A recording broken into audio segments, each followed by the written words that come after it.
Hello, and welcome to the road trip. This is me, DWTT, with my man, Mr. Tom, and soon to be on his way, Sam, Mr. Sam Greenwood. He's never How here. are you, sir? Never here. I'm good, Gary. Sam's late as usual. He's never here. But yeah, I'm Never sure here. he'll show up at some time. Yeah. I'm good, thank you. Everything's great. Thank you very much. Yeah, it's good to see everyone. Yep, thank you. Wonderful. So I'm going to now play a little intro. Emphasis on little intro. Okay. So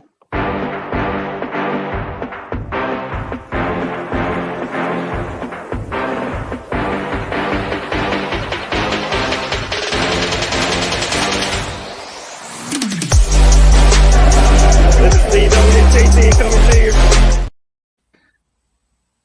I don't know what happened there. It started playing and then it stopped playing. Did it break? Did you break it? I probably have. That's it. You get good things to play with, and that's it. You break it.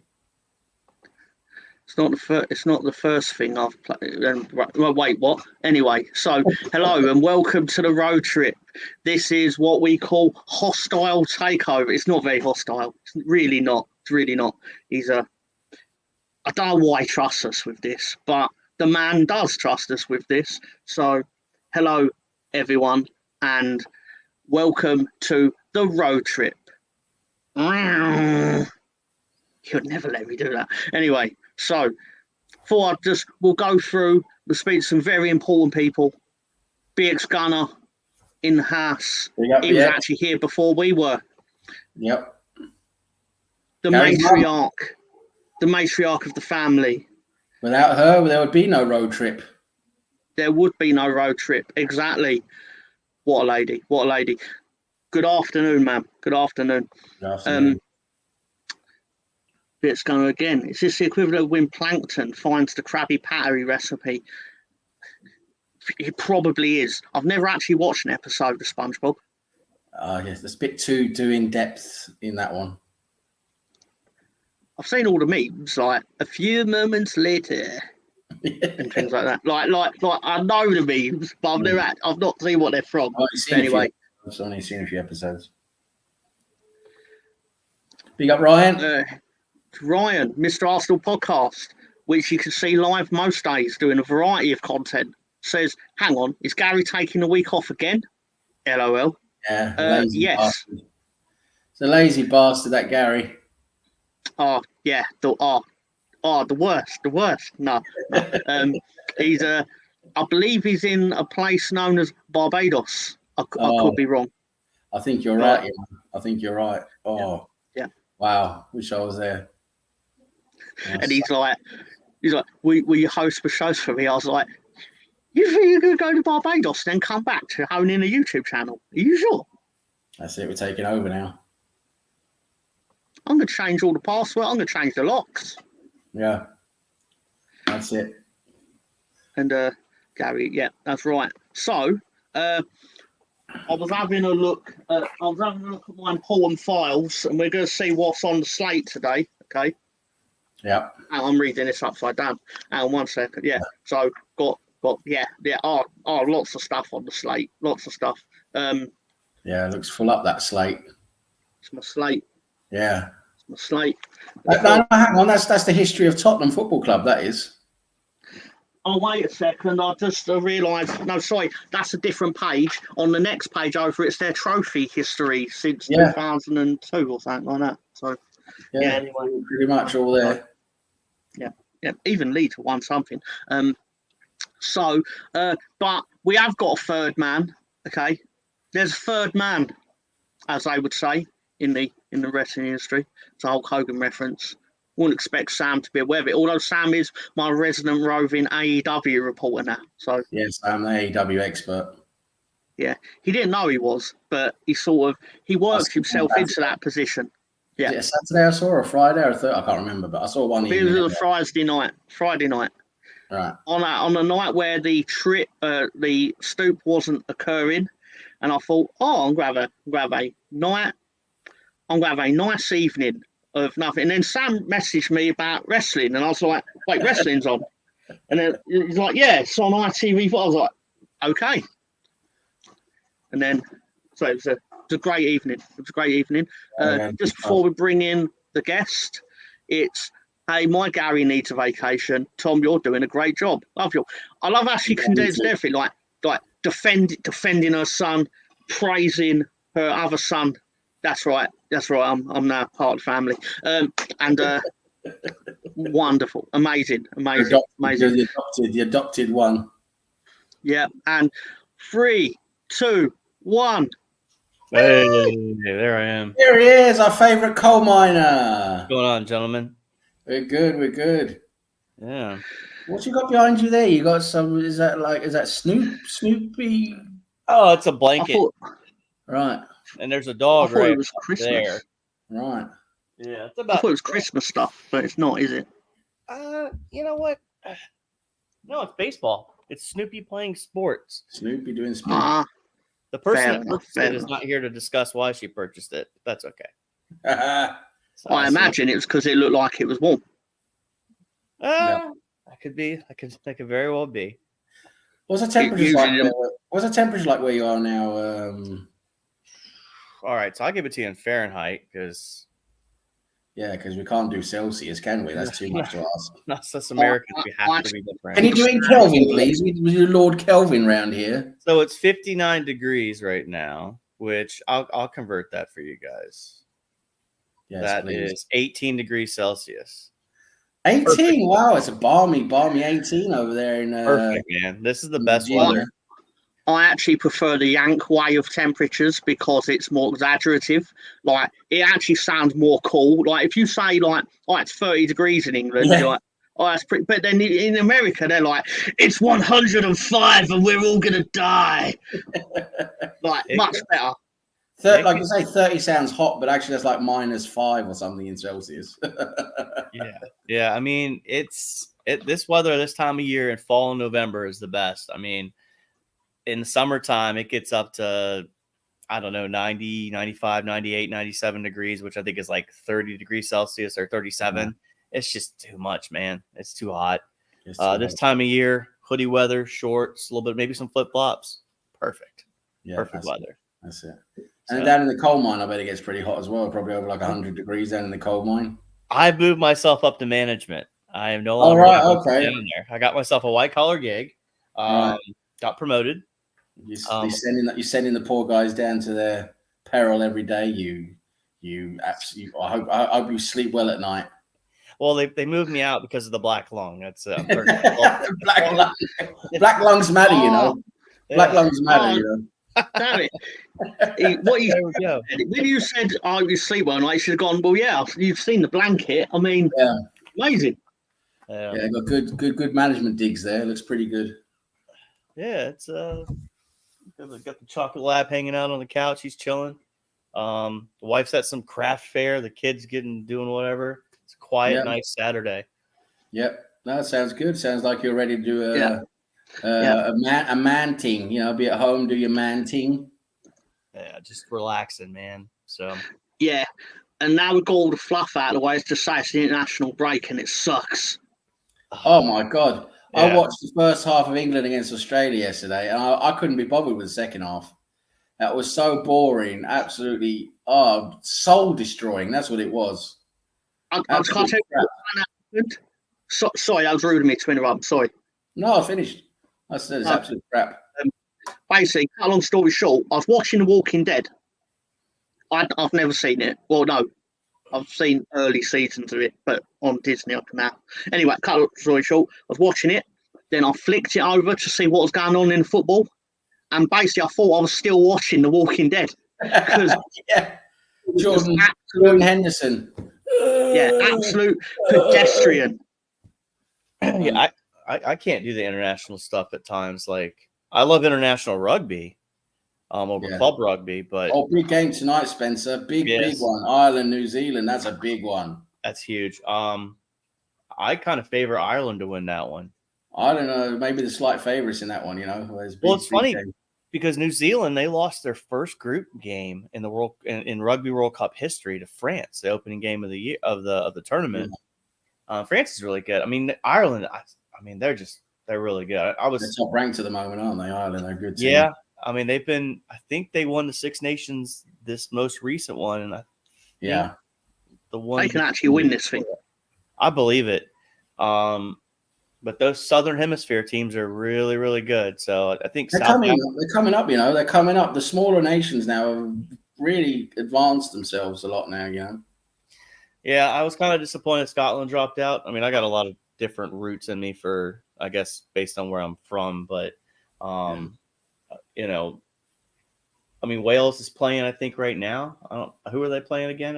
I think Wales are playing. Was it Argentina or something like that? I can't remember now. It's Argentina. That's correct. They should win that one. Yeah.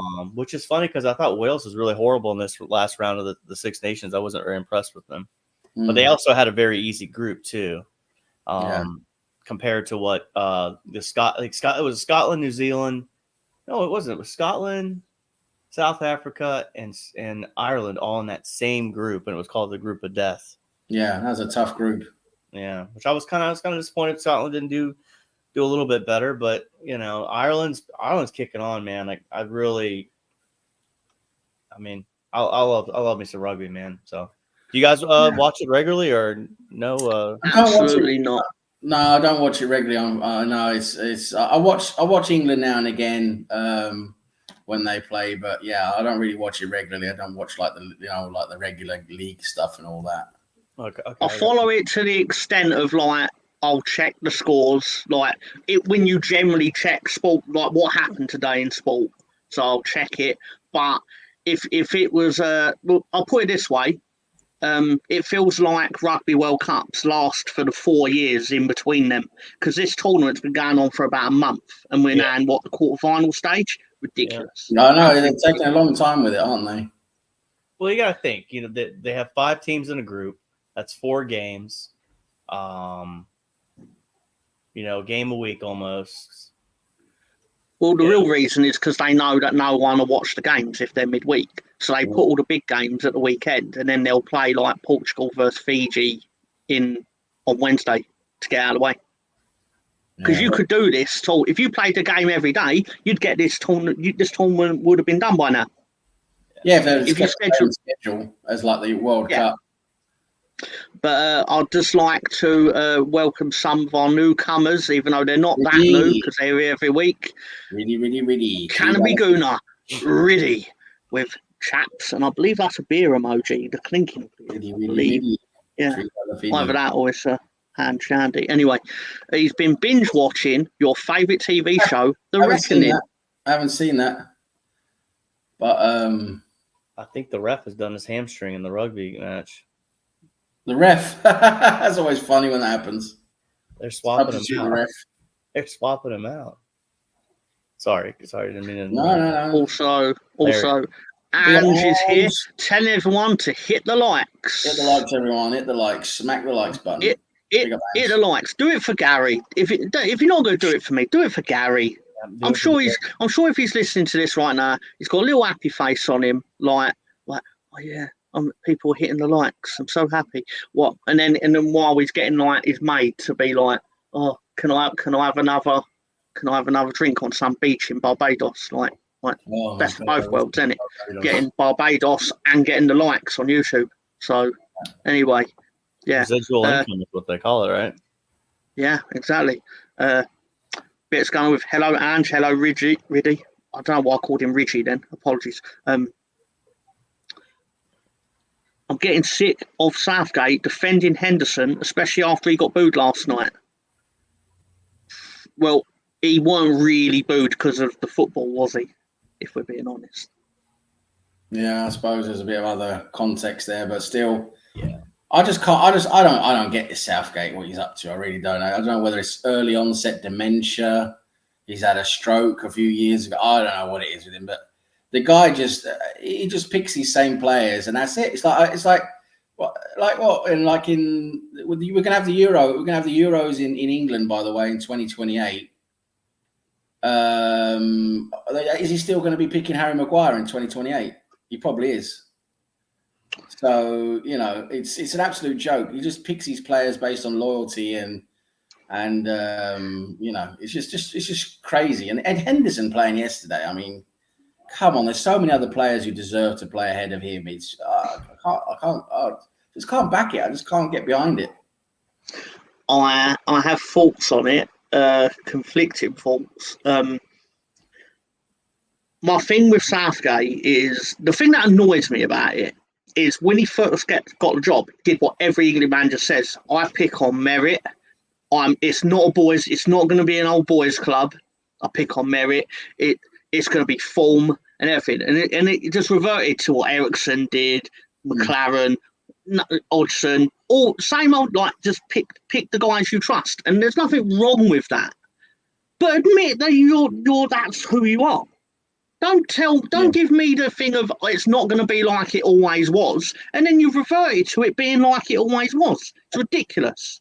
It's Tom, you make a good point, because when you first go out and say it's going to be based on merit, and then you go out and pick a 39-year-old, whatever he is, Jordan Henderson, and you've got other players who can definitely be playing ahead of him, doing a much better job. And if a proper journalist, by the way, this is again, the absolute decline of proper journalism in football. They can never ask them proper questions anymore because they're so scared of repercussions and getting reprimanded some way. But if someone asks him a proper question, okay, so if it's based on merit, then Mr. Southgate, how do you explain Henderson playing so many games for you? And actually see how he can try and explain that one without looking like a complete idiot.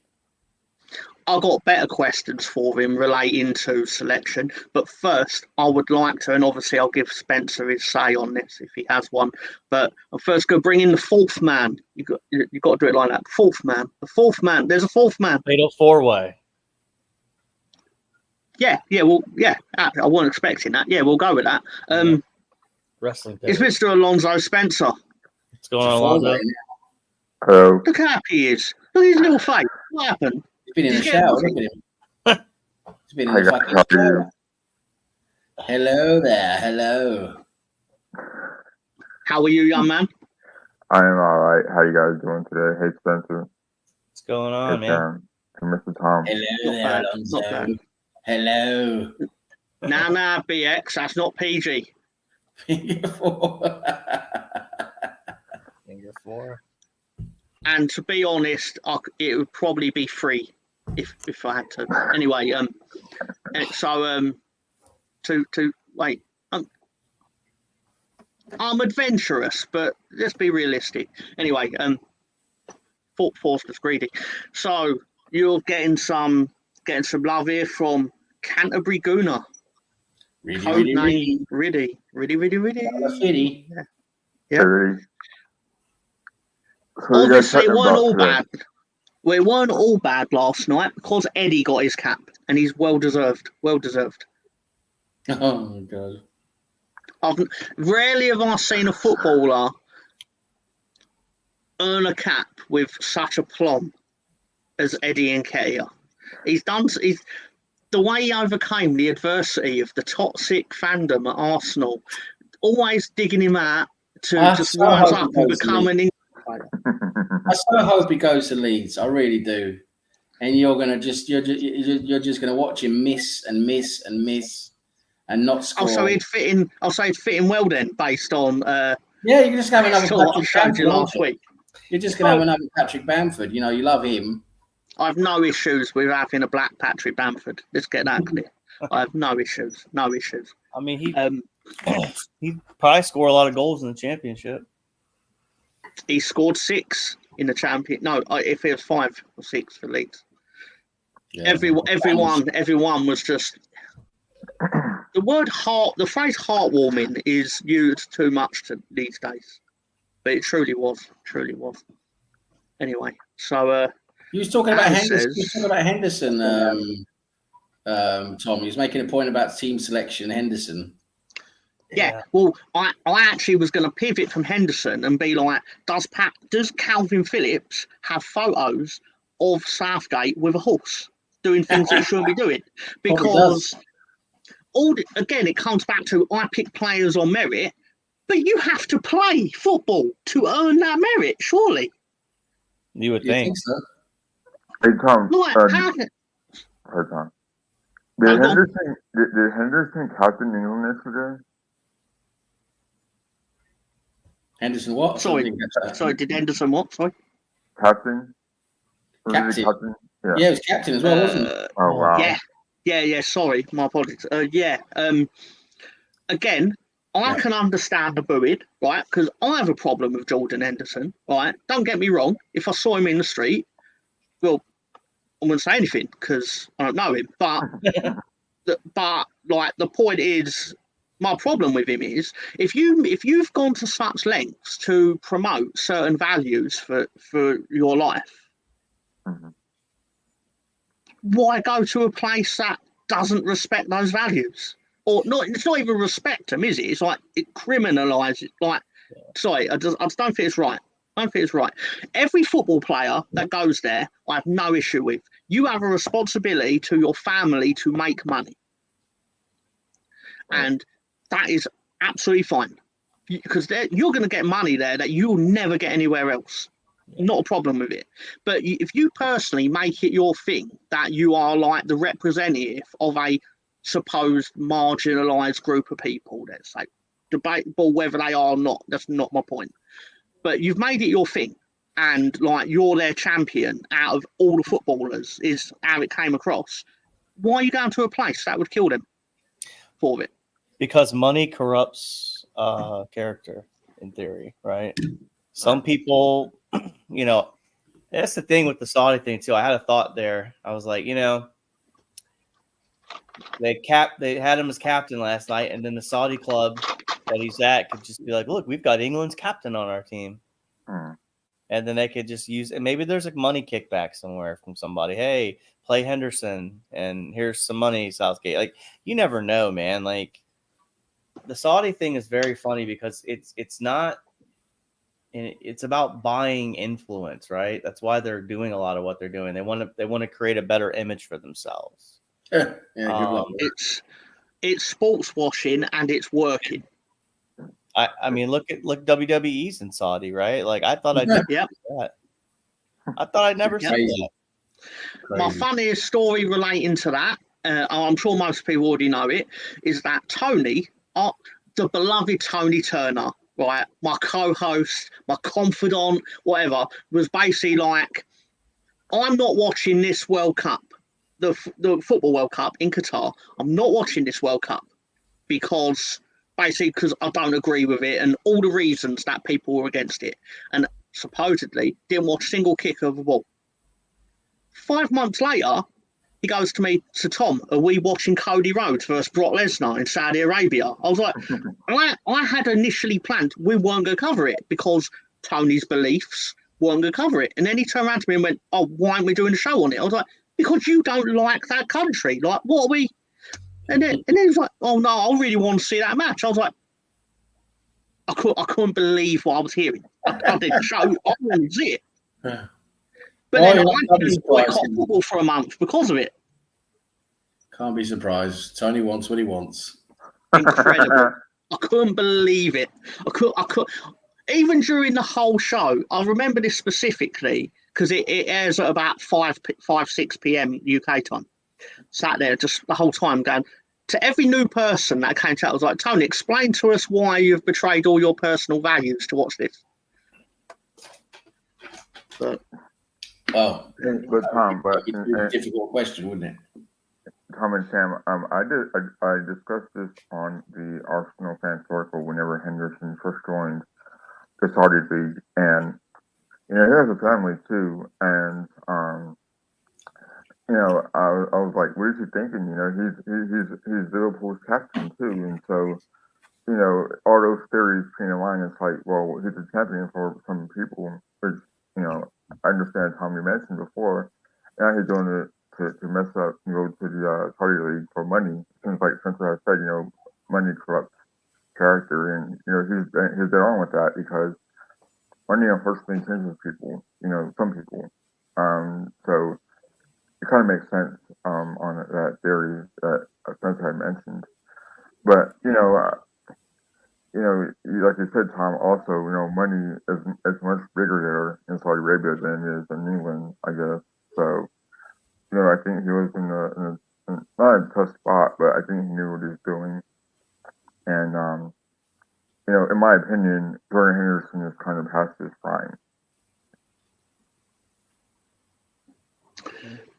What I would have said in relation to him being past his prime is, I don't think he was at a level. Like you might say, he's not a top 4 team player. Like you might say, progressed, but he would have easily could have rocked up at Crystal Palace this season or something like that. Like he would have done a job at a lower. I'm not even going to go as far as to say Luton. The sort of player that if he hadn't have played for Liverpool, Everton would have took him. And would have paid him silly money as well. Like maybe not sadly silly, but anyway. But it just disappointed me that someone who was so vocal about what he felt like was basically was just like, but 400 grand a week, I don't care about that. It's a shame, genuine shame. That's all I'm gonna say. But to answer Riddy's question, even though it's a question he already knows the answer to, clearly, because it's Riddy, India defeated Pakistan by 7 wickets in the Cricket World Cup today, and the exact score was Pakistan posted a total of 191 in 42 overs, 42.5 overs, and then basically India decimated it in 30 overs. So only lost 3 men. So I'd barely even call it a contest with respect to Pakistan. Okay. He's on 700 grand a week. Wow. Sorry, I shortchanged him by $250,000 a week. He'd be really upset when he watches this. He'd be pointing, going, "Excuse me, Mr. Tom. Actually, I'm on 700 grand a week." So get it right. If you're going to say that I threw away my values for money, like get the amount right. That's Jordan. Probably tax free too, right? That's probably like the other. Of course it is. They're like, we're not paying taxes in Saudi Arabia. That's $36 million a year. I mean, US dollars. So I don't know what it is in pounds, but either way, it's a lot of money. Yeah, because I always found that funny, like with our tax laws, when people go, Eddie's on 100 grand a week. It's like, he don't take home 100 grand a week. He takes home 40. And I know you're going to say, oh, sorry, he takes home 60 or whatever. But if someone's going to go, that's still a lot of money. Yeah, it is a lot of money, but it's not 100. Yeah. No, you're right. Like he's paying more in tax than we'll ever pay in our life. Yeah. Yeah. I just think that's an important distinction to make when people go, he's on 100 grand a week. It's like he doesn't get 100 grand a week. The same as you don't get the full amount that you're paid. No, because there's a difference between gross and net pay, isn't there? That's it. Oh, yeah, of course. Yeah. But it's enough. A rare good point from Riddy. It's enough for some hookers and some pizza, though. Mm. Get a lot of pizza. It's like that clip on YouTube where it's like, they asked this guy, hey, would you take free strippers for life or pizza for life? He's like, man, spank them bitches. I'll absolutely take some pizza for life. Get your priorities. Well, yeah, it's to quote Bobby the Brain Heenan, famous wrestling commentator and manager, once said, he went, what would you rather have, money or women? And he went, I'd rather have money because then I can have both. Good answer. Yeah, it's true.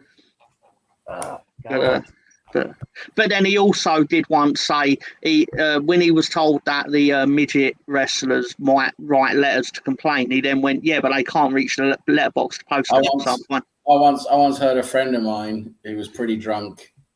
We were all drunk, actually. We were out. I think it was like a Saturday night or something, going back some years now.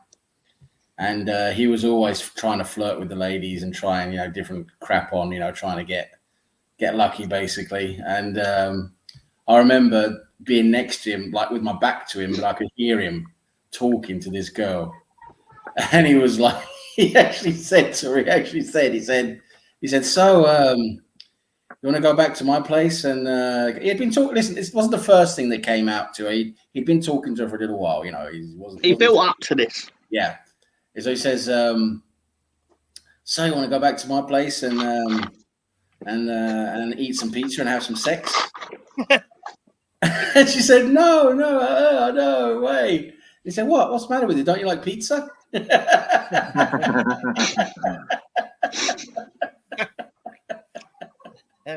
Oh my God, he was a funny guy. But yeah, as Chris Nix quite rightly points out, if you ever visit Saudi, it's unreal. Yeah, like, you know those models that, like, basically they go on holiday and then they come back richer than they actually left. Like, you may have seen it on social media. It's like influencers and all that. The things they're expected to do for that money, it's like you would never look at them the same way again. Put it this way. If you're going to pay a woman 40 grand for a night, imagine what they're expecting for that. They're not getting of course not. There's all that, isn't there? But I remember going back not long ago, they had a real big tourist drive for Saudi Arabia, trying to get tourists there, and they were showing like all the parts of Saudi Arabia you don't normally think about. They actually do have, and according to the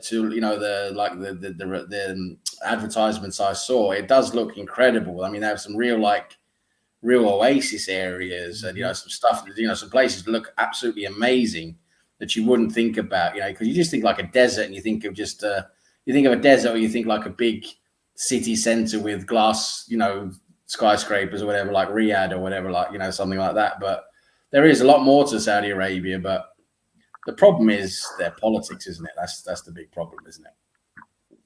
Yeah. Punishment for crimes can be very separating of your body, shall we say. Yeah, Who's seen Indecent Proposal? Well, it's nothing like that, according to Bits Gunner. It's basically, I'll give you loads of money and then I'll shit on you.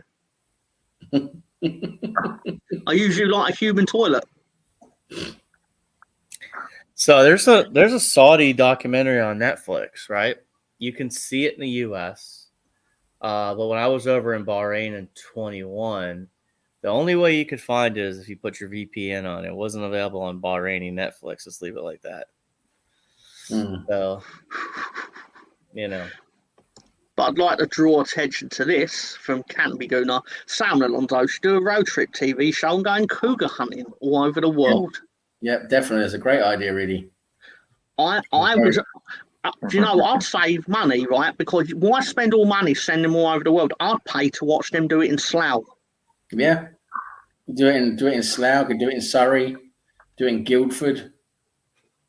Just get a nice little VW camper going along and call it the Bang Bus, But, well, be it Scanner, our roving expert on these kind of matters. To be honest, you don't have to go to Dubai for anything crazy like that. It's available local.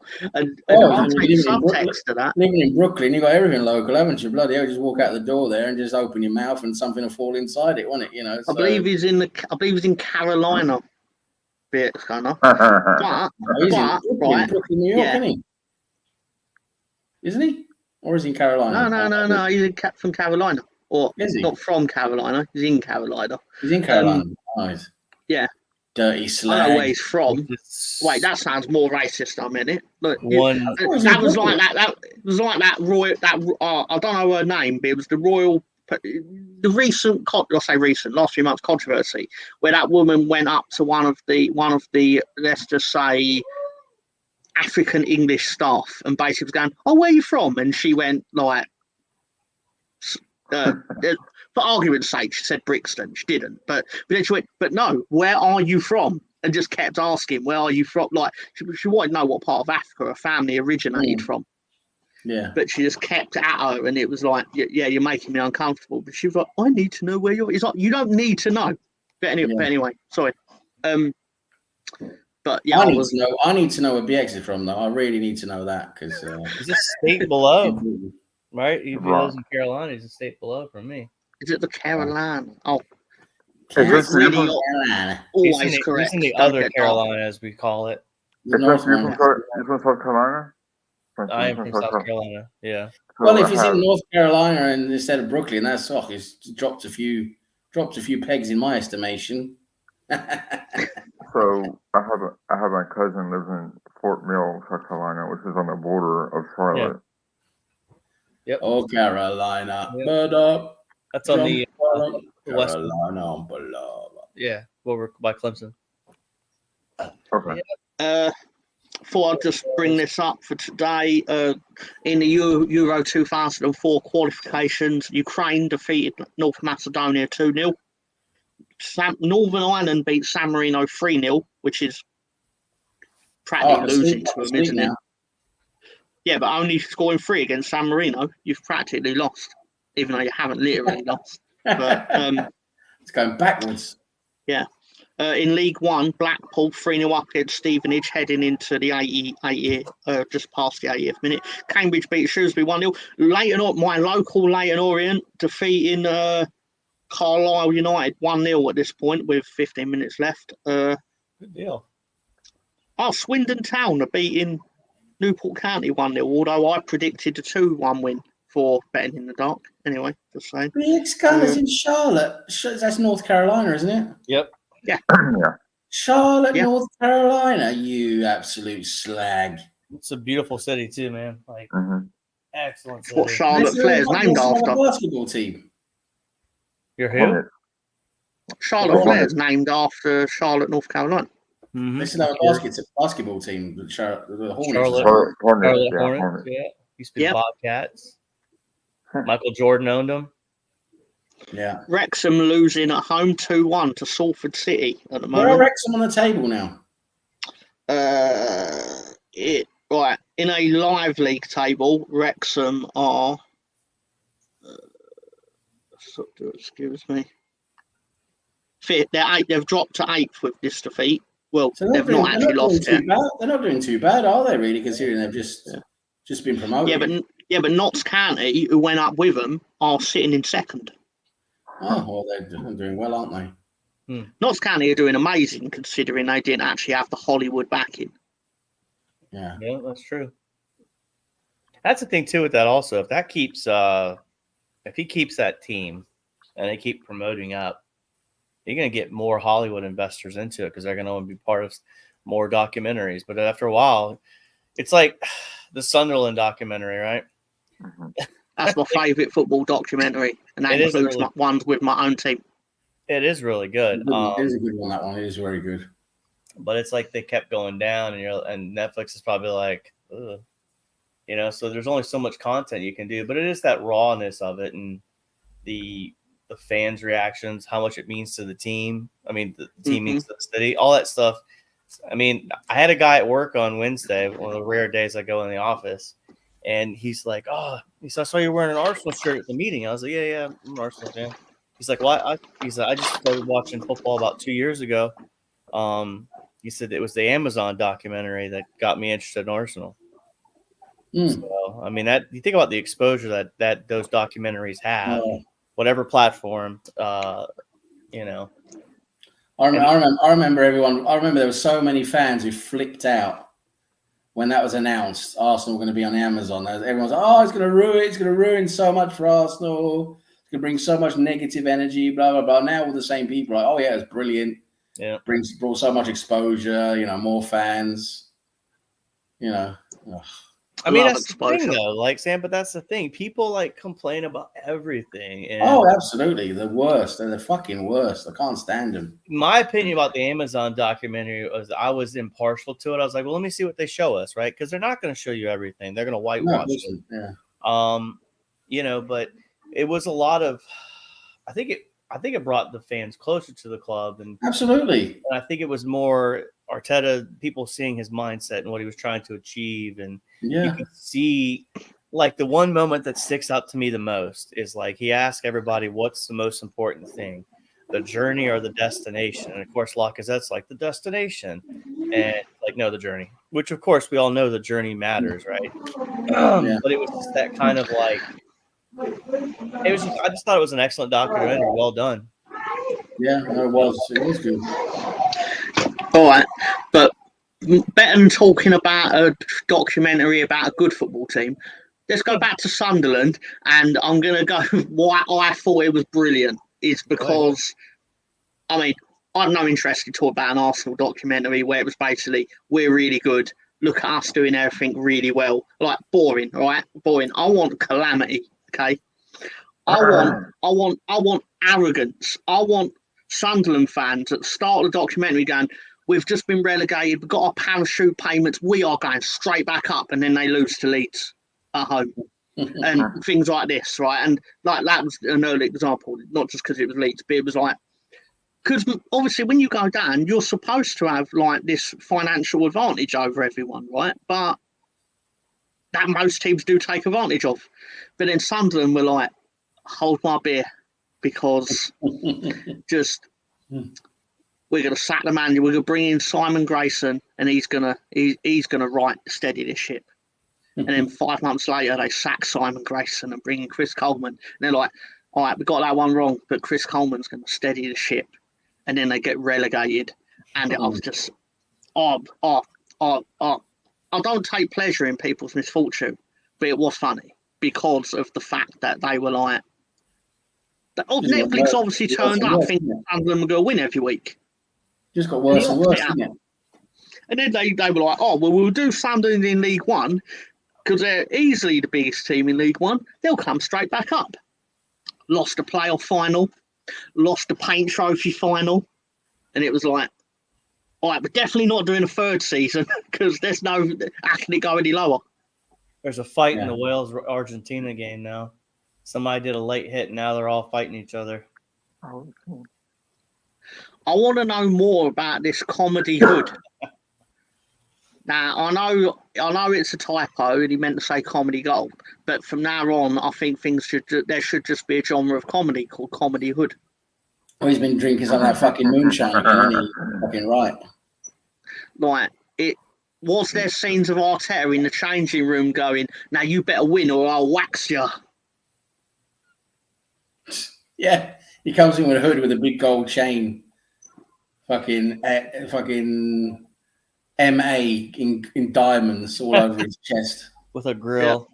Yeah. Ozil's walking in there, or he won't at your team then. There's whoever. El Neni walked in going, boss, I didn't get my full pay this week. He's like, I'll put something on it, bro. Yeah. Next time, I'll put something on it. Like, gangster Arteta's the new kind of Arteta we need. And he doesn't even know it. It's your fault, BX. It's your fault. I see Chris is mentioning that Norway beat Cyprus there, yeah. And that's funny because Norway seem to play Cyprus every year. It seems to be like a standard friendly team that Norway plays every fucking year. They, I believe, was it 4-0, I believe. Can I shock you? Can I tell you something really surprising? Erling Haaland scored twice. Wow. Got to score him back. He's going. If he keeps on at this rate, he'll be a good striker. Erling Haaland. He hasn't got a good future ahead of him. Has he? It was very kind of Saliba to allow him to go play international games. Yeah. You know he's still. You know he's still the he's top scorer in the Premier League though, isn't he? Even though he hasn't scored for 4 games or something like that. I'll believe it. That's strange. Anyway, also of note, did you know that Haaland has in the 2 games you've played Arsenal this season? I know the meme's going round about the recent game, but in the Community Shield, he recorded an XG of, and I don't really rate this as a statistic, but let's just say anyway. In both games, he got a total expected goals of 0.00. Yep, that's right. You shut him out in the Community Shield as well. Very good. Good stuff. Good stuff. Good defending. I'll give you that.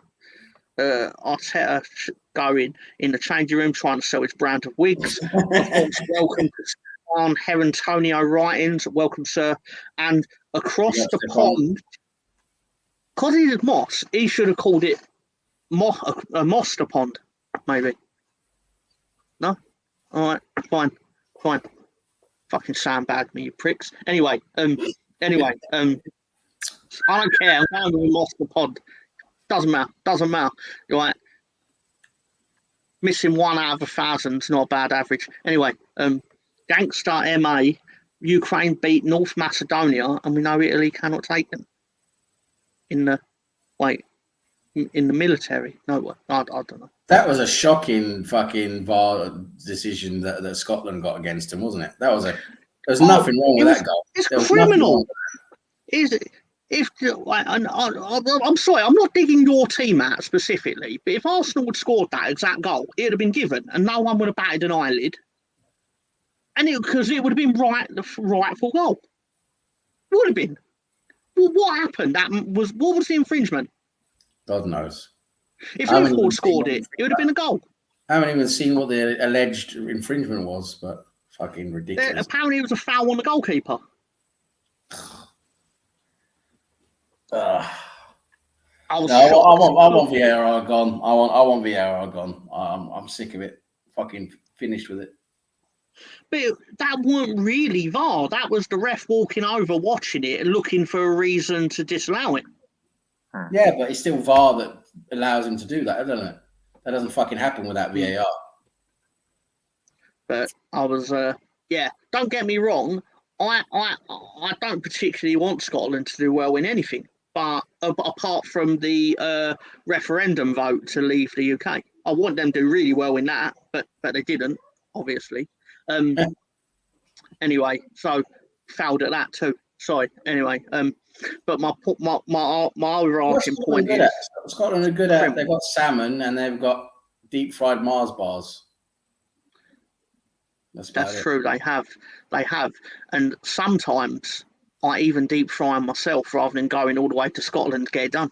So you're saying, hold on, they take Mars candy bars and Snickers, like a Snickers, yeah. Oh yeah, they'll deep fry anything.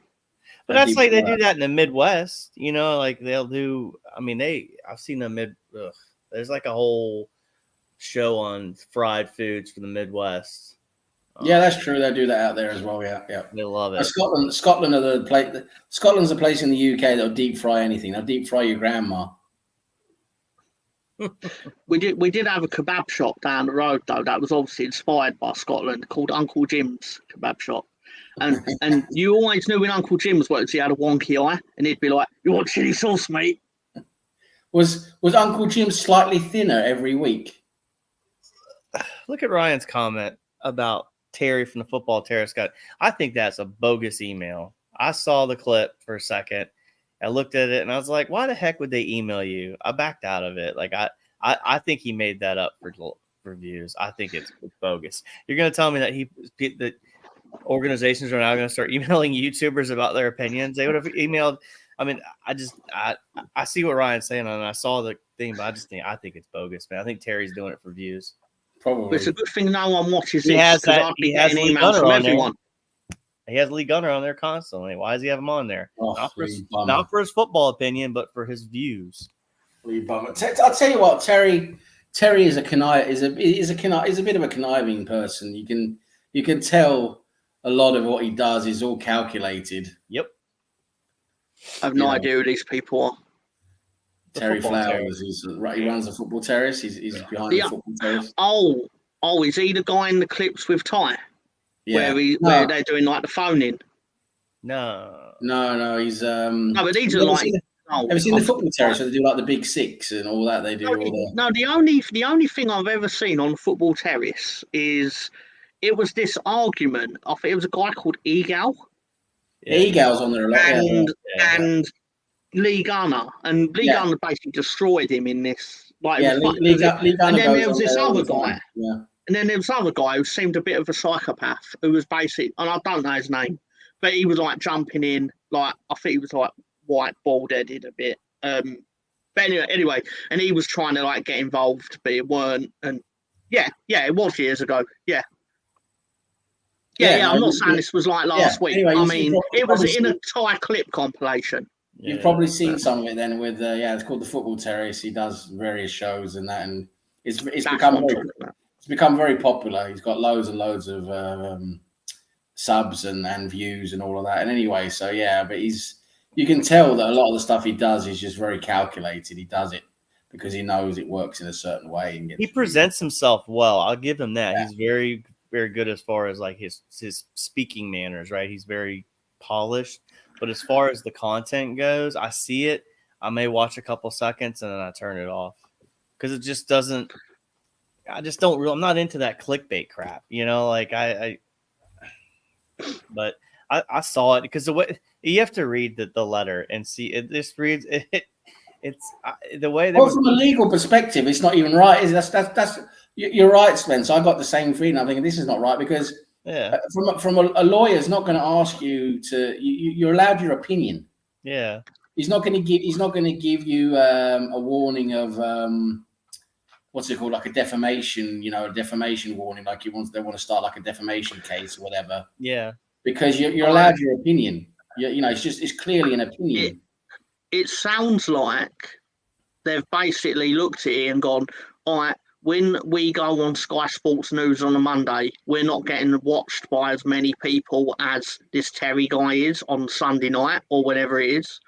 And we're worried that basically we're getting made to look bad on YouTube and more people are seeing it than seeing us defend ourselves.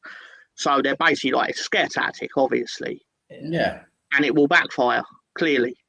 It's obviously used as a scare tactic, but the point is, from a legal perspective, it's not even legally correct. Yeah.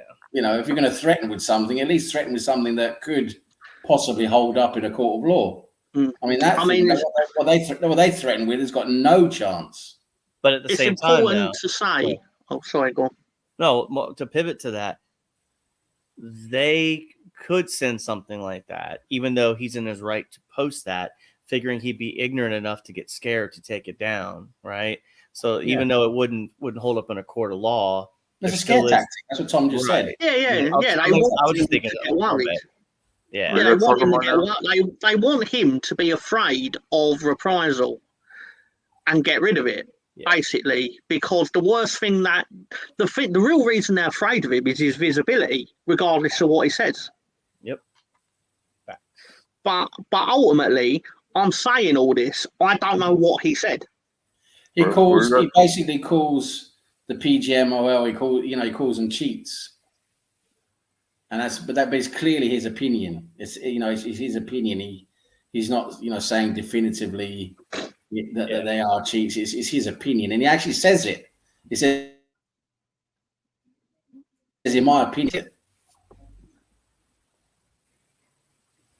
But then they write a letter to him. There's a letter from one of the lawyers basically saying you're calling us a cheat when you have no evidence, or you're clearly not allowed to say that because you have no evidence. You don't have proper evidence to back that up properly, basically without, more legal jargon. Right, Alonso, you've been quiet, suspiciously quiet. I want to know what you think of. Tell me about anything, even if it's about this, anything. Even if it's about your nuts, tell us. So what were you guys talking about just now? PGMOL. Can you maybe please elaborate? Well, Terry from the Football Terrace has received a letter from the PGMOL hoping to scare him into obviously either deleting a video or basically to not continue with his opinion on the PGMOL. Wow. That's crazy, man. Your response, Alonso. Are you taking the piss? Are you taking the piss? That was awesome. No, anyway. I'm so sorry. Now go on. What is a PMLL? It's a professional. It's a referees association, basically. They're the ref. They're the ref, VAR, everything like that. Jeez, man. Is he not entitled to his opinion? I would say good morning to the Arsenal. Alonso's following that very closely, obviously. There. I guess. So yeah, I mean, what can we talk about today? Spencer, you live in Charlotte, right? Are you big into NASCAR too? I used to be. I it's gotten to a point now where I just don't watch it as much as I used to. I used to go to races. I think I've been to Martinsville 10 times, Richmond at least 6 or 7. I went to Charlotte to race once. It's the stage racing kind of ruined it for me because I mean, I remember back in the day, I mean, I supported Jimmy Johnson. Like my buddy, he's a big Elliott fan. I kind of like Chase. I saw Chase drive when when him and Bubba Wallace were in the K&N series, but I just can't get into it as much as I used to. I probably watch more Formula One now than I do NASCAR. And I can't get. You know, it's got. I can't get into Formula One. No matter how many times Ray has tried to convince me, I've never really been into that. Maybe I will at some point, but right now. How's Martin Truex Jr. doing? Martin Truex. Fucking hell! Wrexham won. Wrexham scored the 87th and 89th minute. Wow. Sorry. Go on. Carry on with your Martin Truex Jr. or whatever his name is. Martin Truex Jr. All right, so the qualifying today is at 11:30. So that will determine how the race, how his pit box is. But he's had a terrible playoff season this year, Sam. He barely made it to round of 8. Had to have help, someone who wasn't in the playoffs, get him to advance. Basically, Kyle Busch was winning that race, and Martin. Kyle Busch, is he still driving? How old is he now? He's 42. I think 43 years old. He's my age, I think. Yeah. But his ex-girlfriend passed away from cancer, and they're together, I think, 14 years, something like that. Yeah. And really tough to deal with. But Danica Patrick came out saying, well, Martin wasn't really there for her, and made him out to be a scumbag, and he's not. You know, I mean, imagine if your girlfriend passed away after 9 years having cancer. You know, you don't know what went on. You know, and she assumed that he broke up with her, which was not the case. I'm sure. You know, your significant other doesn't want you to go through that anymore than they had already, and not knowing the circumstance, not knowing the unfortunate consequence of her really passing away. So she was really on her last leg there when she passed away, and so you know you got to move on, I guess, at some point. You know. Yeah, he was sick for a minute, and yeah, I mean I remember Sherry Pollux was her name, and it was. I mean, it was kind of like I was surprised when I saw that it happened, but I mean, I didn't know that they had broken up. But yeah, I mean, everybody's going to make their assumptions, right? About, I mean, people handle things differently, right? Like, I mean, you'd like to say you'd stay with someone when they get a sickness, but that doesn't always mean you're going to do it when you're, you know, put in that situation. So it's a hard one. But no, the NASCAR thing, man, it's just. And Danica Patrick she was trying to be relevant, you know, by coming out and saying those things, and really horrible, you know, on her part to assume the worst, and whatever. Yeah, Danica Patrick was one that I did not enjoy. They tried to beef her up so much. She was. That was a rough time, but she got beat all the time, didn't she? She was useless. Yeah. I mean, let me just post a link to the show that you can do about NASCAR. Sorry, let me just put it out here because anyway, no, can't carry on. Come on, Tom. You don't like left turns? I love left turns, but I love the left turns that I make, not left turns that you make. No, in all seriousness. But what I wanted to say was I just wanted to say hello to Arsenal Misfit. And why not is in the house. Oh, wow. Please continue. I think we should move on to something else now because NASCAR is fucking boring. I want to segue with this though, and I'll come back to it. I'm sorry, but not Alonzo. Like for me, it's mostly I watch the standings. I might turn it on with 50 laps to go. I just can't sit and watch 3 hours of it anymore like I used to. So. Yeah. I mean, I'll tell you what though, it is definitely one of those sports. Call it a sport, right? It is a sport. It is definitely one of the things that is much more entertaining, in my opinion, much more entertaining in real life than it is on TV. Yeah. Because I actually went to I was in Miami once on holiday about 2012, I think it was 2011, 2012. I went to the Miami Homestead NASCAR race, Miami Homestead.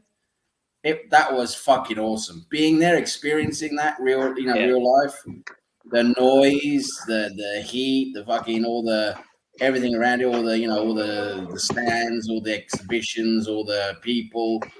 It was brilliant, fantastic entertainment being there in real life. But I can't, like you say, Spencer, I can't watch the cars drive around in a circle for fucking 3 hours. It's hard, man. I used to be able to me, it's golf. It's golf. It's a little bit better than golf. Golf is hard. No, but I mean, it's one of those things where it's more fun to be doing it than watching it. Oh, okay. Yeah. Absolutely. I'm sure driving 200 miles an hour would be more fun. Exactly. Like, I mean, ultimately, to me, watching it would just be going.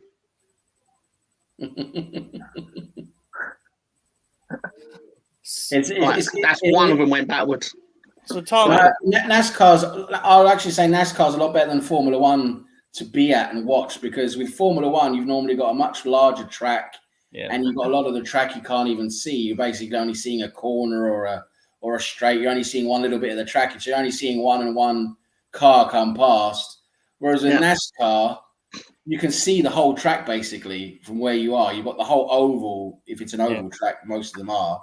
Yeah. You can see the whole oval. You can see all the cars, and the cars are always bunched up. There's about 40 cars, and they're all bunched up together.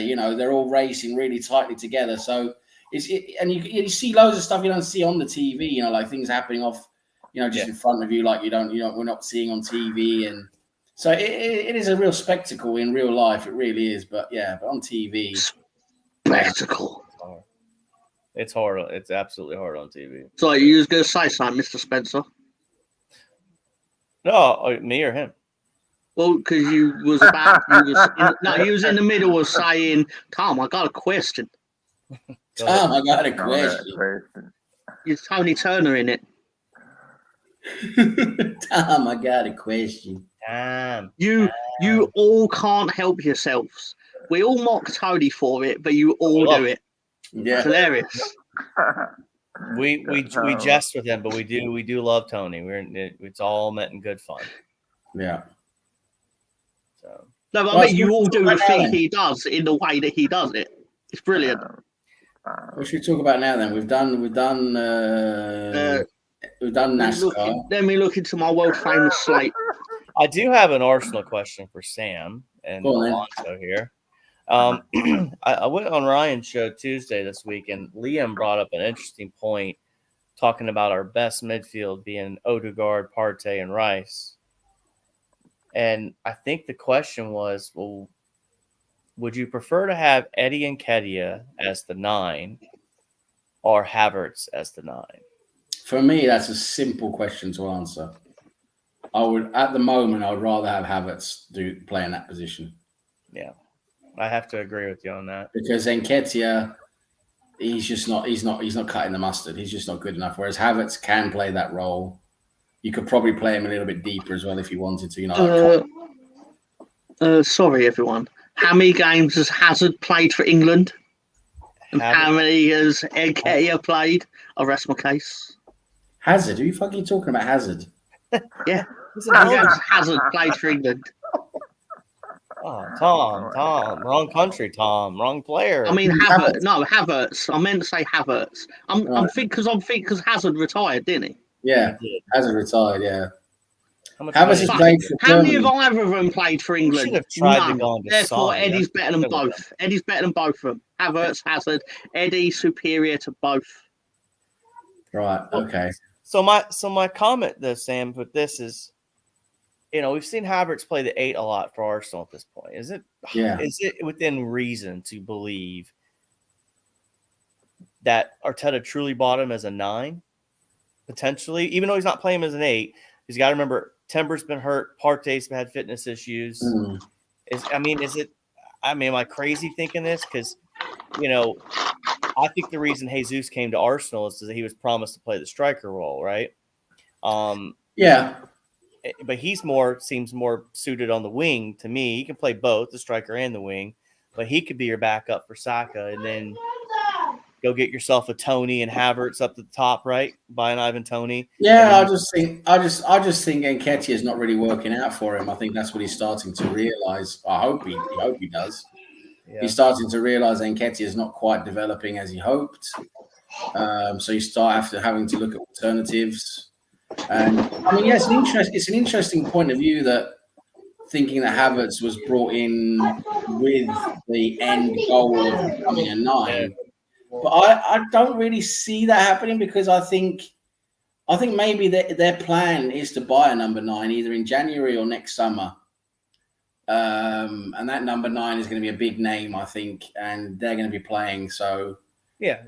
I don't think Havertz was really thought to be a number 9. What I think has happened, I think he's seen him as a possible number 8, and I can see why. I was behind the whole Havertz as a number 8 experiment, because I could see the reasons why, but it just hasn't really worked out. So now we have to move him into the position where he works best and where we actually can use him, and that is as a number 9, because right now Nketiah is not doing it. Jesus, he can play the role, but he can also play out wide.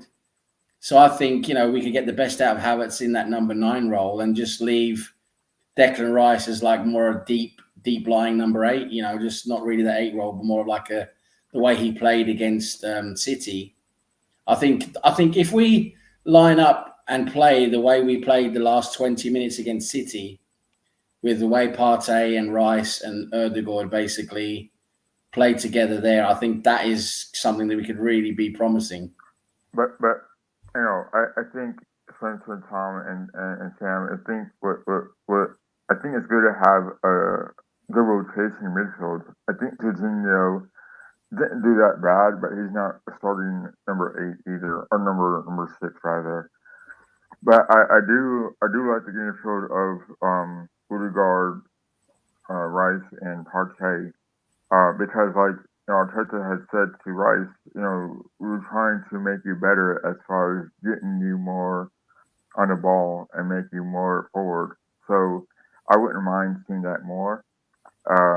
But to be honest with you, Sam and Spencer and Tom, I think Nketiah, it's a shame that it hasn't worked out like we all hoped it would have. Yeah. Because there's a player in there. I think Nketiah is just too afraid to go to that next level, I think he's just too, I don't know where it is, but I think he's just too shy right now to be on a championship winning side. He just doesn't have it. For me, he just doesn't have it. He doesn't have that level in him. Right. That's what I think too, Sam. I think he's got all the tools. It's just that he's not very. He just doesn't get it. That we need to be. He needs to be better. And I think Arteta has finally seen that.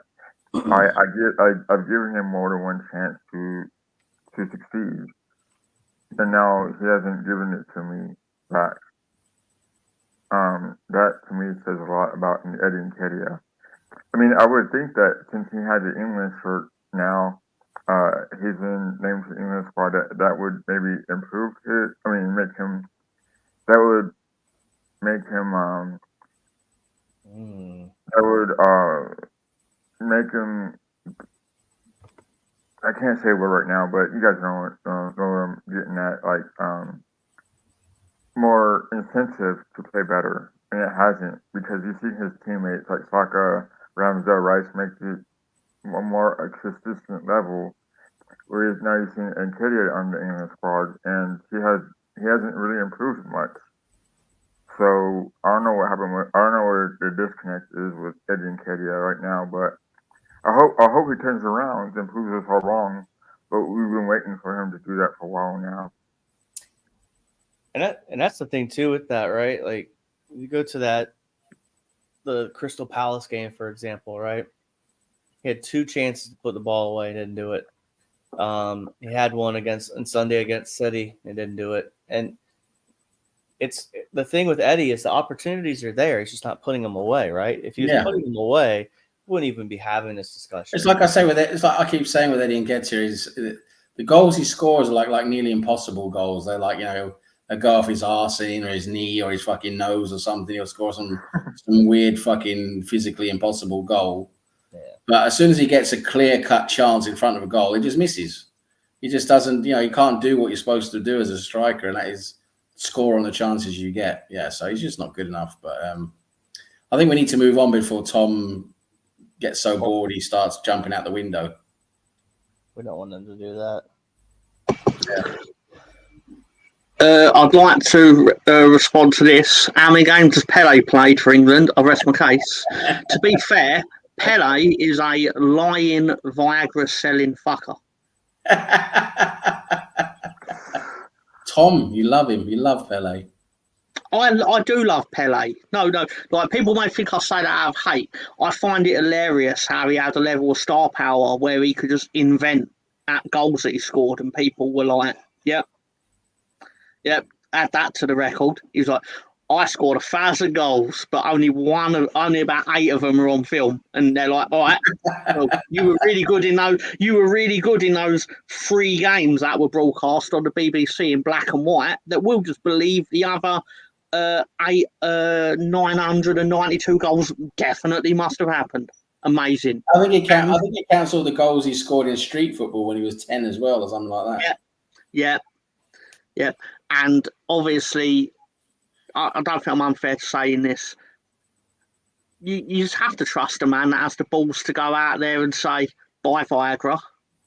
But I don't need it." You probably did, mate. You probably did. At your age. Blue Chew.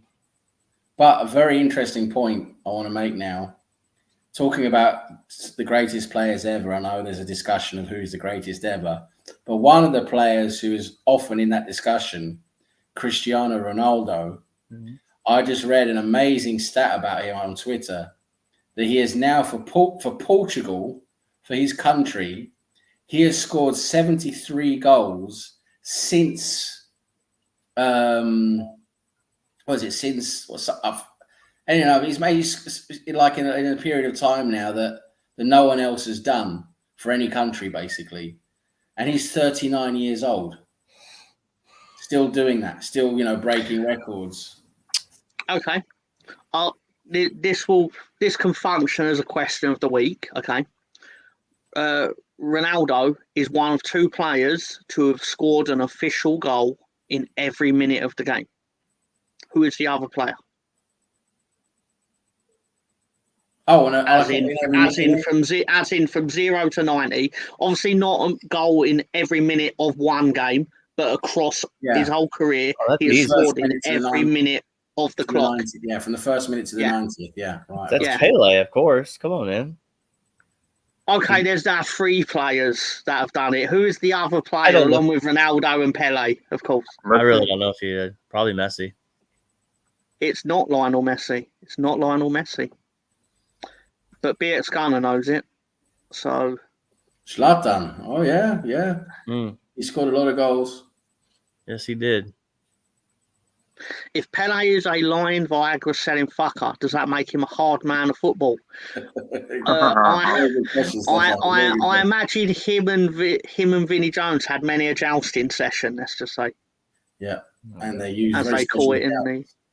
Yeah, as they call it in the, they were impersonating a Star Wars lightsaber battle. Let's just say in the showers. Is that sword fighting? Too far? What's that? Male bonding. What is sword fighting? Male bonding. Lightsaber. Version of male bonding. Let's just say. Okay. Wales are losing 12-10 against Argentina, and Zlatan, and then Jimmy Greaves. Can you say, Tom? Can you say this? Jag heter Zlatan. Jag heter Zlatan. Wasn't Yeah, that, very good, very good. Jag heter Zlatan. isn't that the Not bad. Not the worst of the accent. That is sweet. That's him. That's Swedish. That's it. That's Swedish for my name is Zlatan.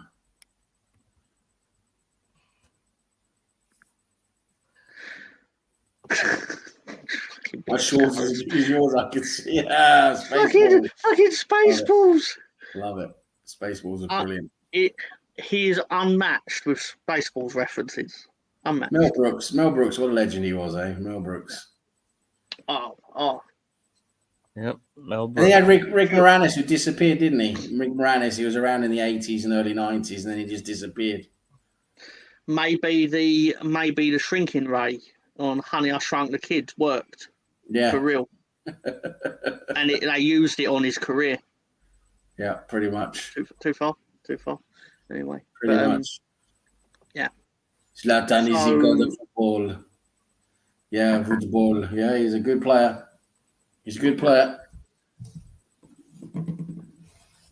Rick Moranis left the music industry to focus on his kids after his wife passed away. I think I read about that somewhere, actually. Yeah. I think that at the time his kids were very young. So he stepped away from movies, which is a shame because as a kid, you kind of like he was in Little Shop of Horrors, right? Yeah. He was also in Honey, I Shrunk the Kids, so he was a household name. But fair play to him. I think anyone else would choose acting before a family. But he was incredible to do that. Yep. I mean, fortunate enough to be able to afford to retire at that age. That realistically. Yeah. Yeah. Nice guy, by all accounts. Yep.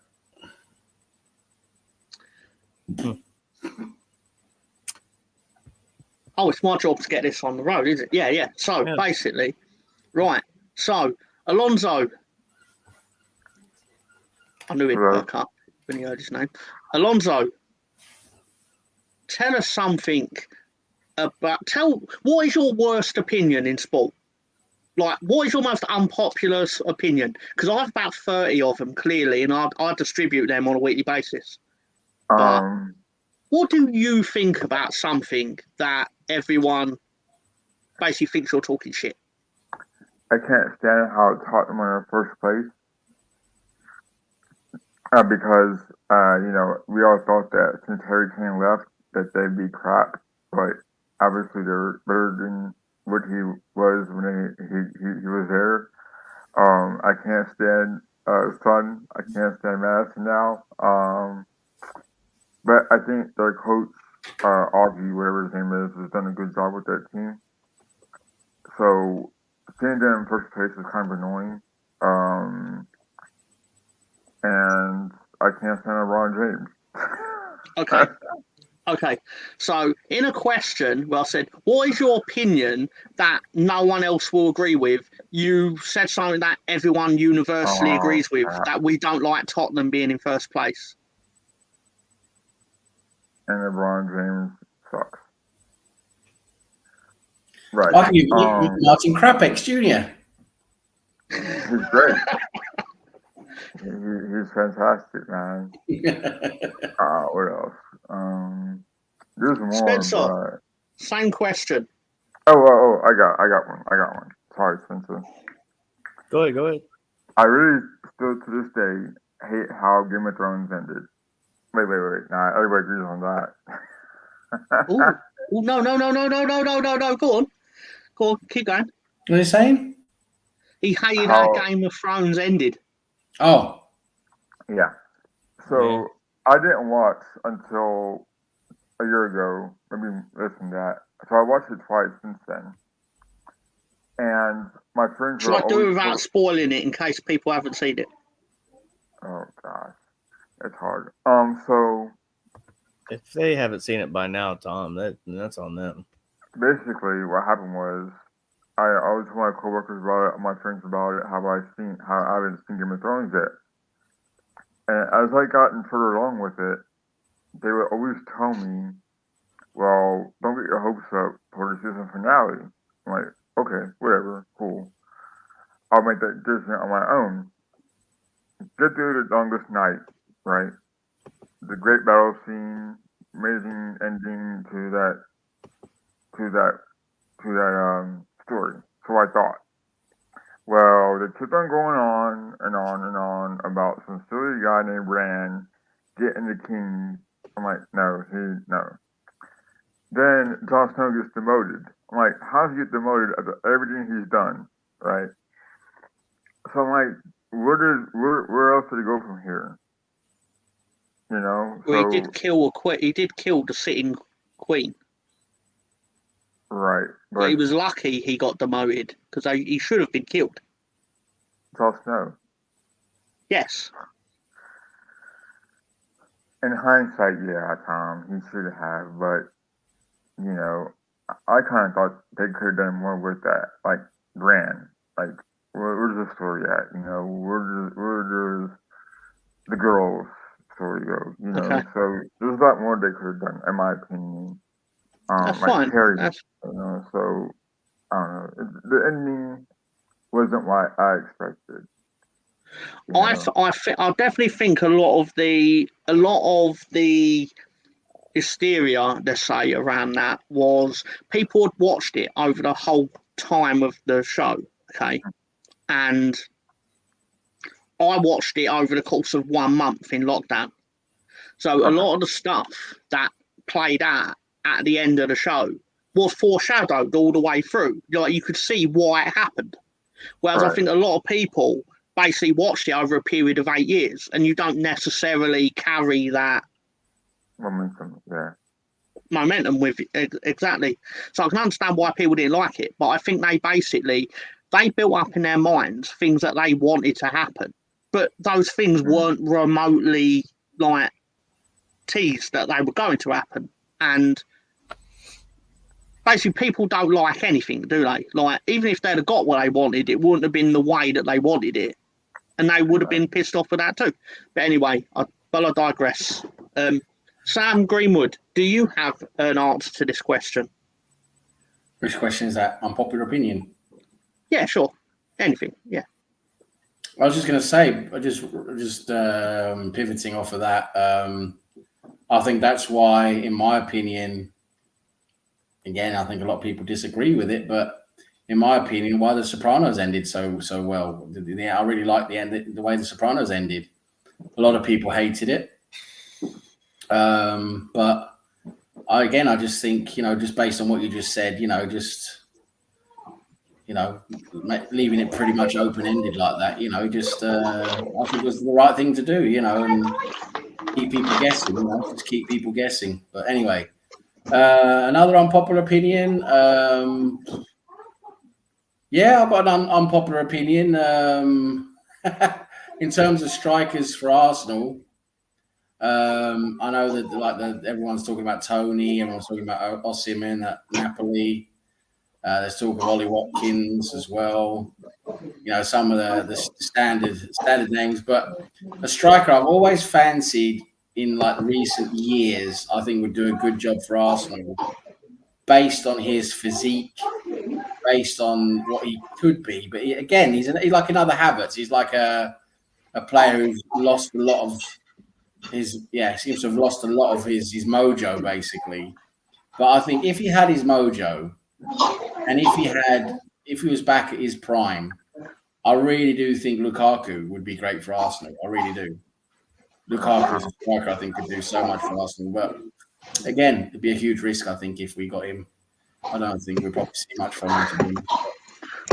Before I ask Spencer the question, just want to say hello to Russ Morgan. Thank you for joining us. And he said, to be fair to him, that is what entered my head when you said a striker I quite fancy. I thought, oh, okay, this is going in a direction I wasn't expecting. The dirty bastard, the dirty slag.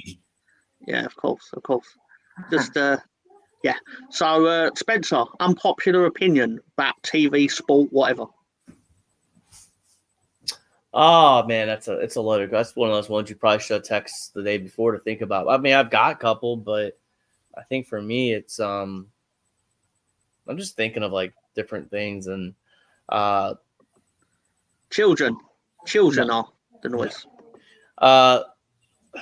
Don't forget to pull out.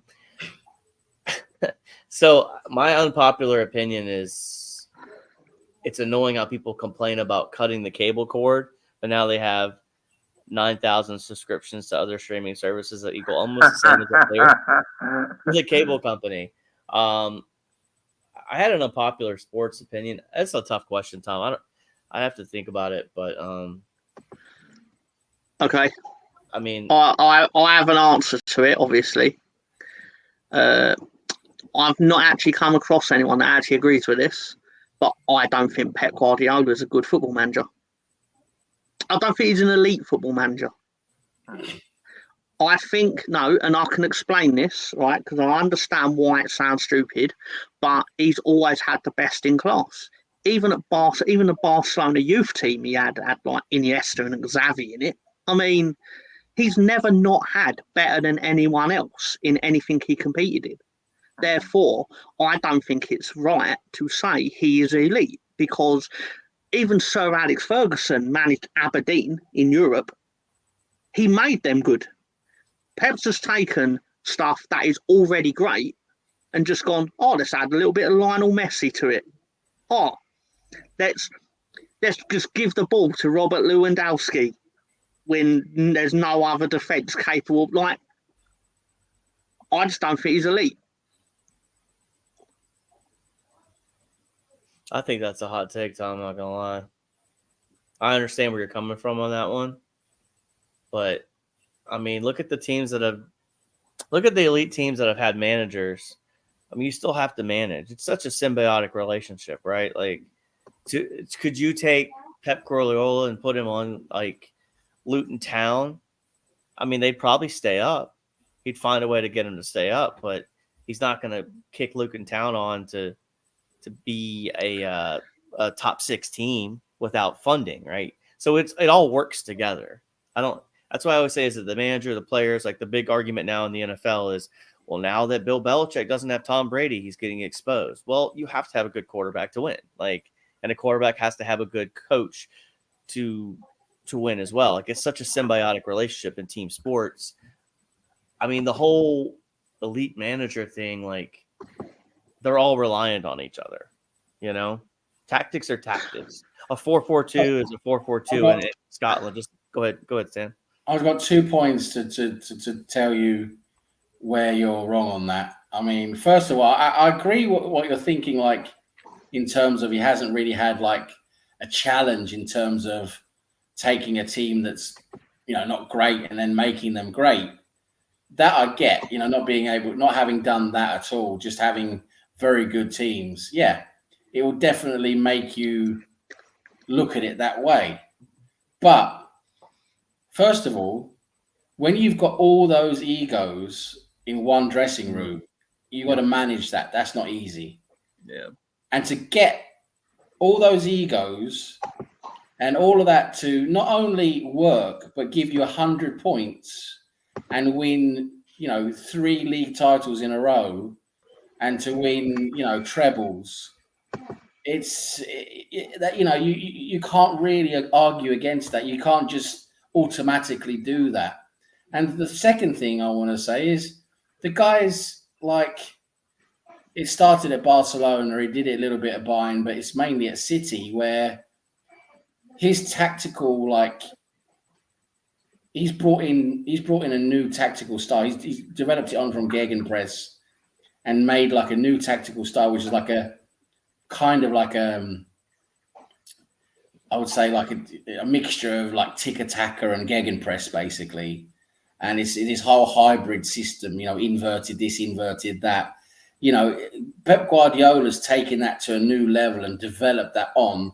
And basically the blueprint of what Pep Guardiola has been doing at Man City is now used across multiple leagues. A lot of the top managers, the top teams are doing it, basically in some way or another copying what Pep Guardiola's done. And it's been very successful with his teams using that. And you just can't do all of that, manage all those egos, get all those players to be motivated game after game, get 100 points, get 3 league titles in a row, win a treble, all of those things, like again and again and again and again, without being an elite manager. You know, you've got to really know what you're doing to be able to do that, in my opinion.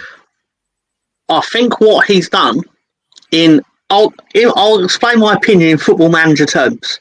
He's basically gone. His first job is at Barcelona, the B team, where he's been given players that are going to become good enough to play anywhere in the world.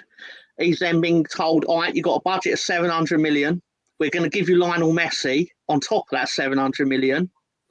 And then he goes to Bayern Munich and it's like, all right, we're going to give you 700 million and you're going to have the best, but you're already going to have the best players. So work with that. And then he goes to Man City where it's like, oh, now you're going to get 900 million.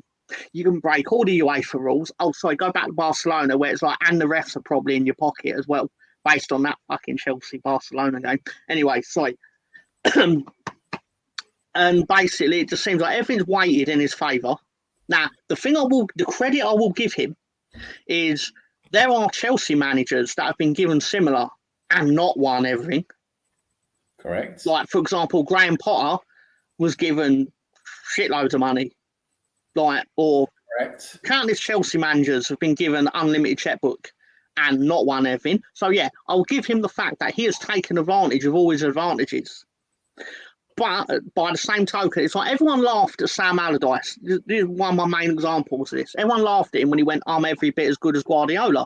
And it obviously had a sentence, that's mental. But Sam Allardyce has never took a job where his objective was to win the Premier League. His job was always, we're not very good, but can you save us? But then he hasn't done it. But Sam brought he's also failed on that several times. The excellent point on that twice. The excellent point Sam brought up is the man management. I mean, you have to manage personalities. You have to give minutes to certain guys. And I mean, look at Calvin Phillips. Of course, don't you dare. Calvin Phillips, you know, he's staying at Man City because he's getting a massive wage, but at the same time, I mean, yeah, the guy's got to I mean, it's just that keeping that person happy so it doesn't become a cancer in the locker room. And like, it's such a hard thing to manage. But that's the thing too. Like, there are many managers that fail, but would you take him at Leeds right now? Who, Pep? Yeah.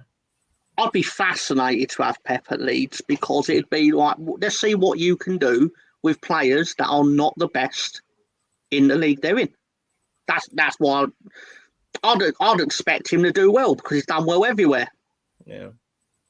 But then if then at the same time, it's like, but Pep, we ain't got.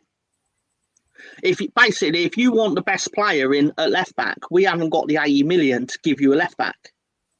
So let's see what you can do. Tom, you sort of like made, you know, a couple of the arguments against yourself. You actually mentioned it. You know, like there are examples, actually quite a few, of the top clubs being, you know, and good managers taking over those top clubs, and they haven't been able to do anything. Yeah. You know, Pochettino at PSG, like you say, Potter, who is an extremely talented manager, touted, you know, to do anything really, goes to Chelsea, has all those players, and basically any money he wants, can't get him up to the top half of the table. You know, I think there's a lot more involved. On paper, what you're saying, in theory and on paper, what you're saying is correct. On paper, it looks very easy. In theory, it looks very easy. But I think going in and taking all those egos and all those players and not just making them perform well day in, day out for a whole season, basically, and then doing that repeatedly, I just think there's a lot to that. I don't think you can just be anybody and do that. And then also the point I made, which you haven't addressed, is the tactics. You know, a lot of the top teams now in the world, around the world, you know, copy some form or another tactics that he developed. Yep. I think that plays into his football. How can you be a top manager? And, you know, it's like Bielsa. Bielsa's amazing, one of the absolute best managers ever. You love Bielsa, you know, everyone respects and likes Bielsa. Same thing.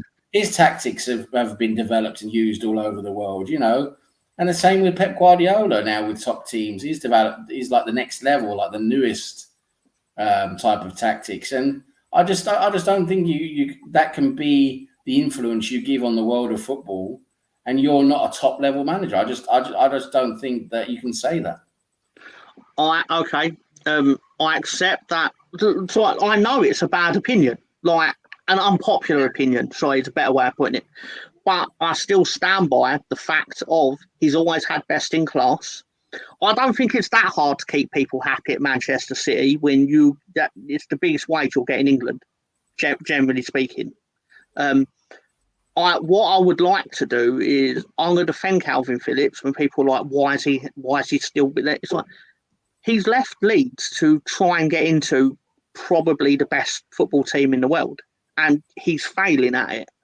But he's trying, earning a lot of money doing it. I mean, I don't think it should get sort of the insulting that it has had over the time that he's not playing. I mean, you could tell Rodri weren't in the team for 3 games and they lost. Most of them. But what about the tactics, Tom? Yeah, because he had a CDM on the bench and he chose to play Silva. He chose to play Bernardo Silva in the 6th role when he had a CDM on the bench, an able one too. He started using a full. He's the one who started using a false 9. You know, he decided you don't need a striker. He also won the league without a striker because the other players were all superior, vastly. Everyone else. He set up that way. He decided not to use a striker, and he set up that way. It was a tactics he developed that set up that way. And like I'm saying, how can you do all that and not be an elite manager? I think a lot of his tactics don't matter ultimately because his team is so superior that you can do anything with them and they'll win.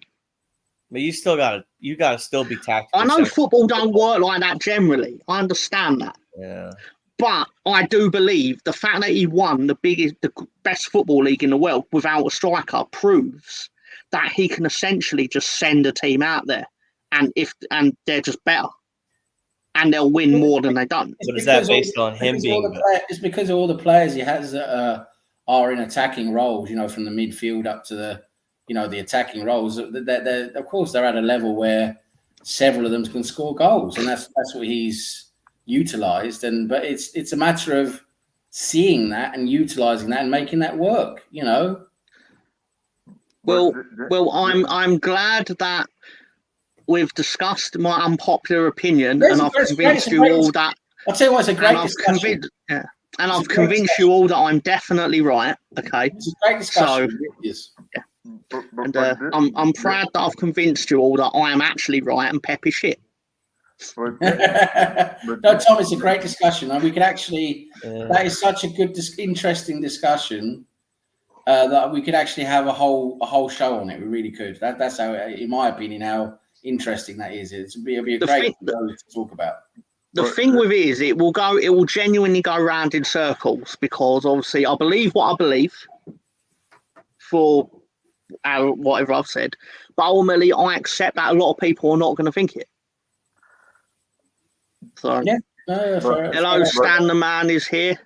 But Tom, didn't that year that he won the league without no striker, didn't he also play 3 at the back? Sorry, did he play what? Sorry, 3 at the back, like a 3-4-3. No, 3 at the back's been used many times before. No, but in that year, didn't he mostly use 3 at the back? Oh yeah, he's had a lot of success with 3 at the back. Yeah. Yeah, I think that year that he did have 3 at the back with no striker because they were all attacking at that time.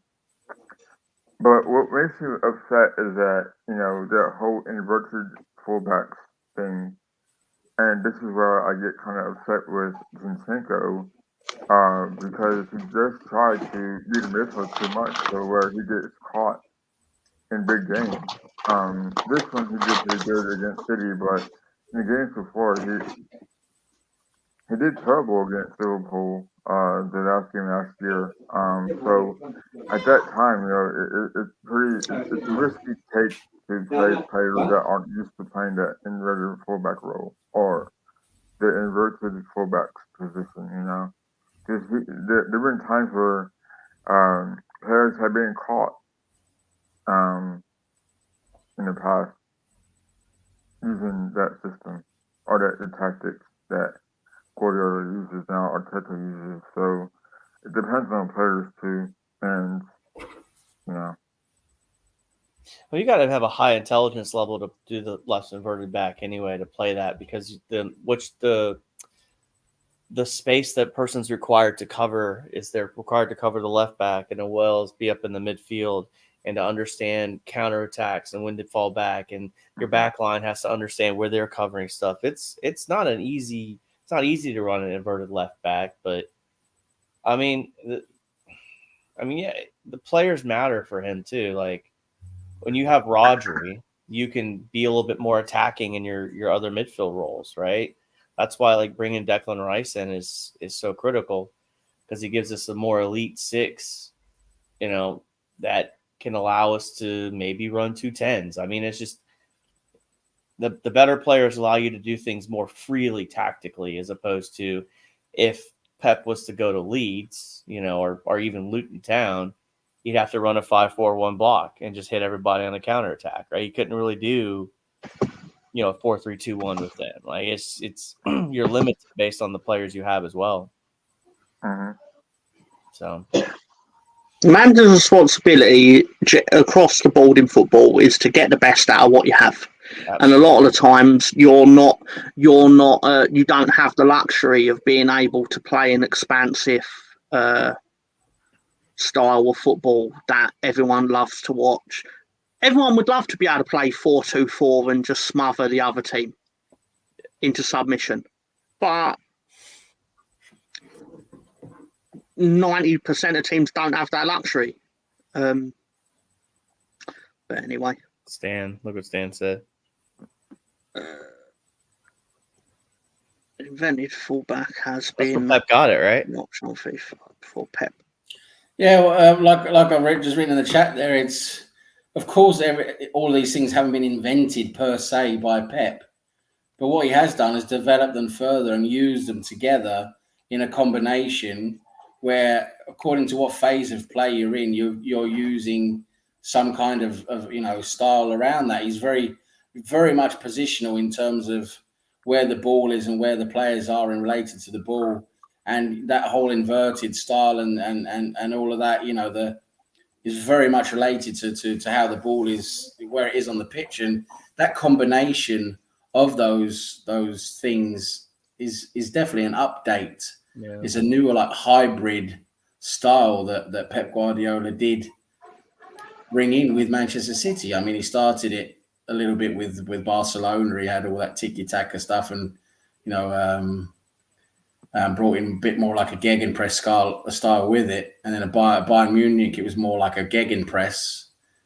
But Man City is very much a hybrid style, and it's just been very successful. And there's a reason that a lot of football clubs in the Premier League follow that same style. They play out from the back the same way City plays.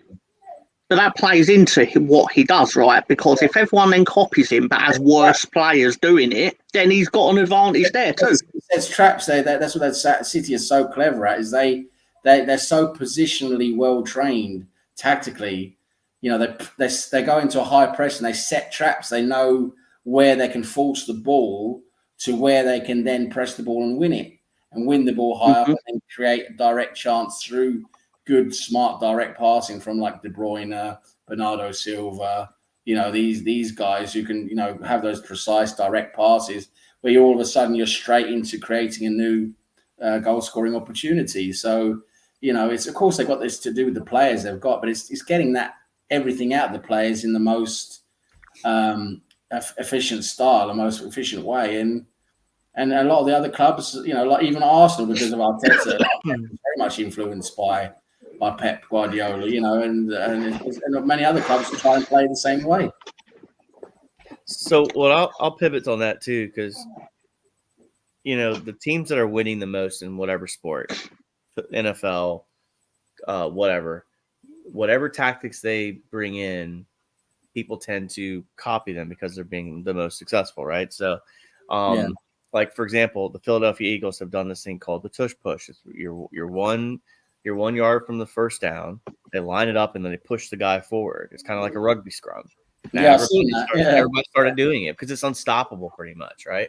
And it's the thing, like you always end up. It is a good discussion, Sam. I just.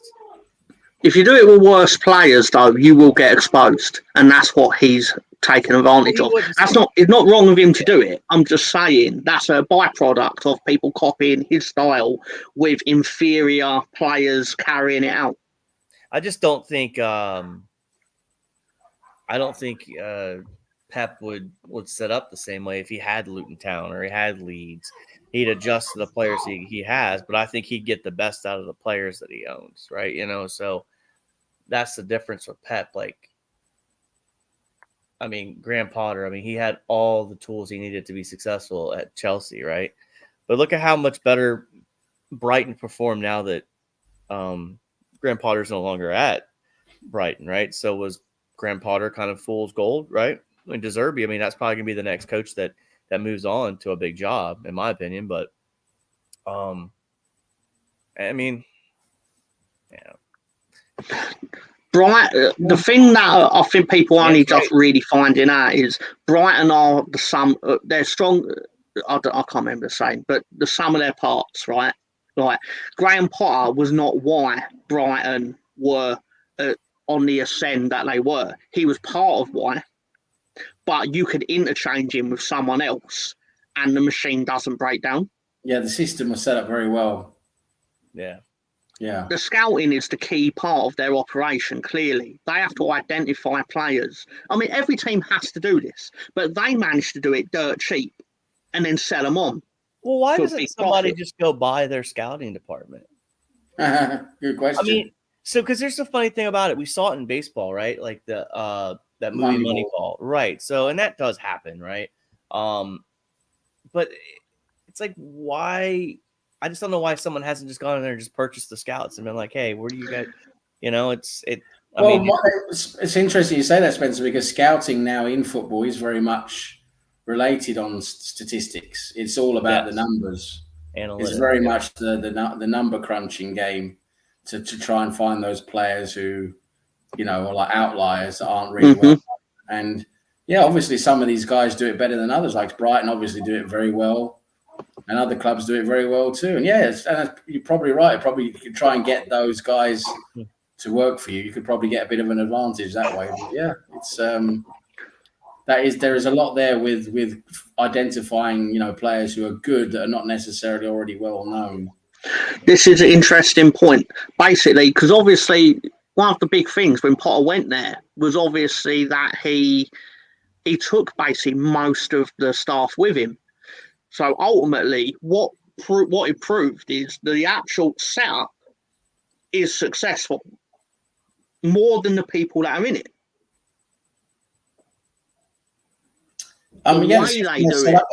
They've set up a system there, a recruiting system that works for them. I'm not sure if he took the scouts with him because Chelsea they're scouts. They're not really using scouts, are they? He basically took 90% of the backroom staff with him to Chelsea. Well, they didn't get used at Chelsea, did they? I mean, the recruiting at Chelsea was just, who are Arsenal negotiating with this week? Okay, we'll go get them.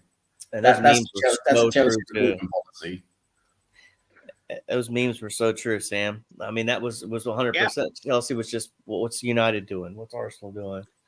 The thing is, Moneyball is basically now the prevalent what would you call it? The prevalent tactic in recruitment, right? The difference is Brighton do it well. Yeah. Or Brighton and Brentford, to a lesser extent, are the examples of teams doing Moneyball well. Yeah. Whereas, and I hate to say this, Leeds are the example of teams trying Moneyball and fucking failing. Because you got to have again. You've got the tools now, right? All the stats are there, all the tools are there, but you got to have the right people to be able to read those and look at them the right way. You know, that's what it's about. You still got to have people who know. There's talented people with that as well, right? That know how to read and look into those stats and find those gems, those hidden gems. I think so. You're dead right. That is very much what football is about now with recruitment. But there is those who do that better than others, like you say. So Obviously, Leeds at the moment, by the looks of it, don't really have very good people doing that, but Brighton do. Wolves do. There's other teams as well who do very good with recruitment. I'll be fair to my own team when I say we don't do it well. We've got new people in, and we're trying. Basically, our transfer department for the last 5 years, not including this year, was basically Victor Orta, and that was it. Basically, he would have his way of identifying footballers, and that was it. And there was no one in that boardroom to go, "Are you sure this doesn't sound very like?" Basically, it was just, Victor must know what he did because he's the football man. And it turned out that eventually, basically, he obviously hung his hat on. I convinced Marcelo Bielsa to join Leeds. I bought Rafinha for 16 million and sold him for 50 or whatever it was. And we negotiated 42 million tax free with Man City. It's like, okay, Victor, but what about the other 46 players you bought that were shit? Or tell me how good Brendan Aronson is, or that you pay 20 million for. Like 9 players we sold in summer that cost us minimum 20 million a pop, and we'll be lucky to get it back from. Like gone. I kind of would have wanted Brendan Aronson to do well because he is from Philadelphia and I wanted him to succeed. Though, he just didn't have, there are players that would succeed, right? Like Pulisic and other players like Tim Howard overseas, but then you have Brendan Aronson who has all the tools, but he didn't make the impact like us Americans would have liked to have seen him do overseas in Leeds, and so he didn't quite take off like we all hoped he would have coming from Philadelphia Union rather, and just this is how bad USA are. It's like he's still playing for them. I don't know how you feel about Spencer, but having guys like that playing in England overseas is just not good enough. They need to start making just not appearances when they're off the bench, but making a starting 11 on a weekly basis. He's not good. He's not good. I mean, you want them to play, and it's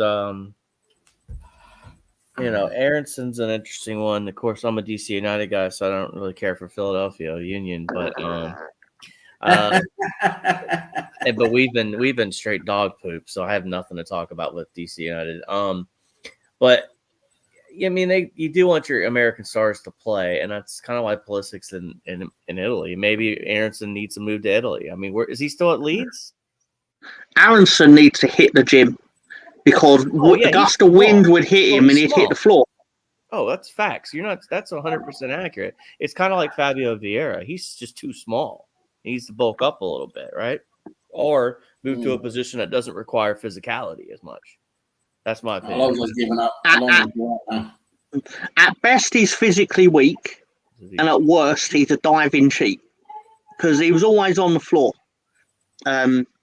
I want to address this just quickly for Chris Nick's benefit. The way we got Rafinha was simply because we were the only team that made a bid.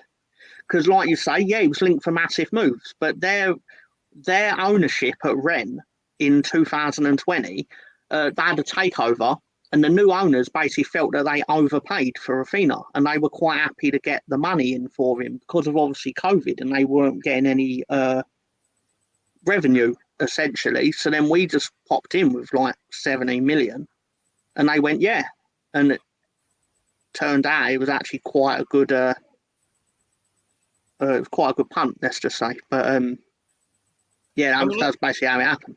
Well, that's the thing too. You guys were talking earlier about scouting departments and Wilfried Bonney didn't work out. I mean, that's what people complain about Arsenal's selling business, right? Like we're not a selling club, right? I mean, when we sell somebody, we don't want them anymore. So we've already kind of. I'm seeing it with the Denver Broncos right now. The Denver Broncos are 1-5. Of course, I pivoted to NFL, but they've there's a wide receiver right now, Jerry Jeudy, He was a first round pick in 2020. Anyway, there's so much drama that has involved with him that we're not going to get anything for him when we trade him. But it's the same thing at Arsenal. Like Pepe, you weren't going to get anything from him because you pretty much benched him. You kind of told him like he doesn't fit our plans. He's not playing good. So a player that you may have been able to get 20 million for, you got nothing for because you just kind of froze him out. It's like Guendouzi. I mean, remember when he was linked for like $40 million moves to PSG and stuff like that, and then he had the incident in Brighton, and then he was just frozen out of the team. I think we got very little for him, but it's still, we're just not a selling club. I thought people complain about the amount of money we get with our sales, but I mean, we were lucky to get what we got with Iwobi. That was straight robbery, right? Iwobi, that was a pretty good deal. I don't know how you got 40 million for Iwobi. Like, whoever negotiated that deal deserves an award or something. It's so I have an Everton buddy, and I think it's connected to I guess isn't Everton owned by one of the former Arsenal owners? He was. Maybe there's before the war broke out, and then he got out. Usmanov, yeah. Sorry, Usmanov. There we go, Usmanov. Yeah. So hold on. With respect, though, I'm going to have to start wrapping this up because we're approaching the 2 hour. We're approaching the 2 hour mark. With respect, I could easily sit here. Well, obviously, this conversation could go on for another 2 hours, but it's an excellent conversation, Tom. It's been fun. Got an allowance, and I've got kids to feed. They're not mine, but they are kids, so and they do need feeding. So, Happy Meals. Oh, they love Happy Meals. Hold on. Anyway. Hey, so you're gonna get some Chinese food today, Tom? What's the chicken? Yeah, what are we up to? I will probably. It'll probably be Chinese. Although I might, because we're not doing a live watch along tonight, might waver towards the Bangladeshi place and get a nice curry, get a bit of a Peshwari naan, which is like a bit of coconut in there, inside. And rip it and you tear it and you just delicious. I might get the mushroom rice as well. Actually, I'm talking myself into this. What's going to happen? Sorry, Chinese place. Going to the Bangladeshi. Sorry. Good night, everyone. No, I'm joking. Alonso, say good night to the people or promote your stuff. Yeah. So, unfortunately, tonight we're going to take a break from wrestling. Good to see you, Sam and Tom and Spencer. Good talking, guys. Looking forward to the weekend and seeing the Eagles win, seeing Martin Trepex. Hopefully win Las Vegas. Yeah, look forward to talking to you guys on a weekly basis sometimes. Yeah, I mean, look for me on. Hey, Sam, is Ray gonna do a podcast tomorrow? I don't know. Okay. All right, awesome. Anyways, you can find me on there. Find me on the trip on Mondays. Unfortunately, I'm working late. And Wednesday, I'll be on the Full Nelson podcast. Have a good weekend, everyone. I hope that you guys have fun wherever you guys do. And take care. Thank you for that, Alonso. Spencer, please promote your stuff or say what you like. All right. Well, don't forget today at 3 p.m. Eastern, 8 p.m. UK, Ireland versus New Zealand. That's going to be a big rugby match. Watch it. But yeah, so I'm a Bronco and VA 9986 is the YouTube channel. I haven't really done anything in a while on there. You can see me on Gooner Gathering with Lee Meadows and Posh Birdie. I helped them out. And then Gary asked me Wednesday to be a full-time member with you guys. So you get to get my horrible sports takes from an American perspective. God forbid. But no, I love the NFL, college football. I do all that stuff. Just haven't done anything on YouTube recently. Been kind of busy. So, but you can find me on X at Arsenal9986. That is the Twitter. That's all I got, Tom. I mean, it's all right. What happened to Cat Dog?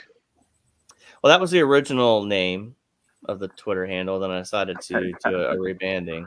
Nice. Wait a second. I've got to check this. Wait. It's legit. No. When I have It's just, dog here, massive dog there, cats all yeah, over. but your app's cat and dog 4824. Yeah, that was the original Twitter handle. Then I changed it. Nobody wants to follow. You've changed like your username, but your at is still cat dog. I wonder if I should be able to change that. It'd be convenient if you did, because I have to keep remembering it for the wrestling picks. And I always have to go back and double check. Like, the fuck is his Twitter handle? Sorry, pardon my language. Sorry, it was rude of me. You're fine. I'm not going to get upset. And then, last but not least, Mr. Sam Greenwood, Dirt Diggler's butt double. Thank you very much, Thomas. Thank you very much. So I want to say it's been a great show. We had some great discussions today. Been good to see you guys, Spencer. Always good to see you, buddy. Alonzo, good to see you. On with the infamous Thomas, Saint Thomas. No, not Saint Thomas. It's Thomas of Stratford, but not upon Avon. But no, we won't do that. I fancy some Indian tonight, actually. You got me in. Yeah, you got me influenced there. Was it the dipping? It was the dipping, wasn't it? Oh, it was a Peshwari naan and dipping in mushroom rice. Oh God, I haven't had that for ages. Dipping, like you rip really it. good. I like, because obviously the inside's a bit hollow, so I'll tear it and then I'll sort of like, then I'll load it up with a bit of rice and chicken. Get it and then stuck in that sauce. Lovely, jubbly. No, anyway, sorry. No. Don't have to say sorry. That's been great to see everyone in the chat. It's always good to see you guys take part. We appreciate you being here, taking part in everything, giving us a bit of our subjects to talk about as well, of course. Next week is the Arsenal again, playing Chelsea. I suppose we can discuss that a bit more closely when we get there. Yep. And just hope everyone has a great Saturday night. Make sure you don't do stupid stuff. Make sure you get home at a reasonable hour. Now, I see Wales are now in. They're out. Argentina in the semi-final. They're going to play either Ireland or New Zealand in the semi-final. That's pretty good going for them. Yeah. Protect the sheep. Protect the sheep. Yeah, that's it. The sheep are going to be able to lock up the sheep now. And let's just say thanks again to everyone. Have a great Saturday evening. Enjoy the rest of your weekend, and we'll see you soon. Thank you for that, Mr. Greenwood. So basically, someone who we won't name the person. We'll do a clue. We'll call him Mr. T. Will be pitting the Fall on Monday night, and he'll be hosting the trip somehow. Yeah, he asked me. I was like, "Are you sure?" Like, 'cause I don't even like your team, but no, I'll sit here and share it so everyone else can do their thing. I'm just gonna sit and look at wrestling photos basically while that happens. But anyway, that's exactly that's what I do on Monday nights now. So you're good. So we're doing a show Monday. Yeah, I'll have you set up and everything for me, so I ain't actually got to do anything except press go live. So it's amazing. Modern technology. It's great. You should come up with a couple questions so we can do some pregame, kind of like the unpopular sport opinion. A couple days to think about it, Yeah, that was fun. Right, that's very funny. I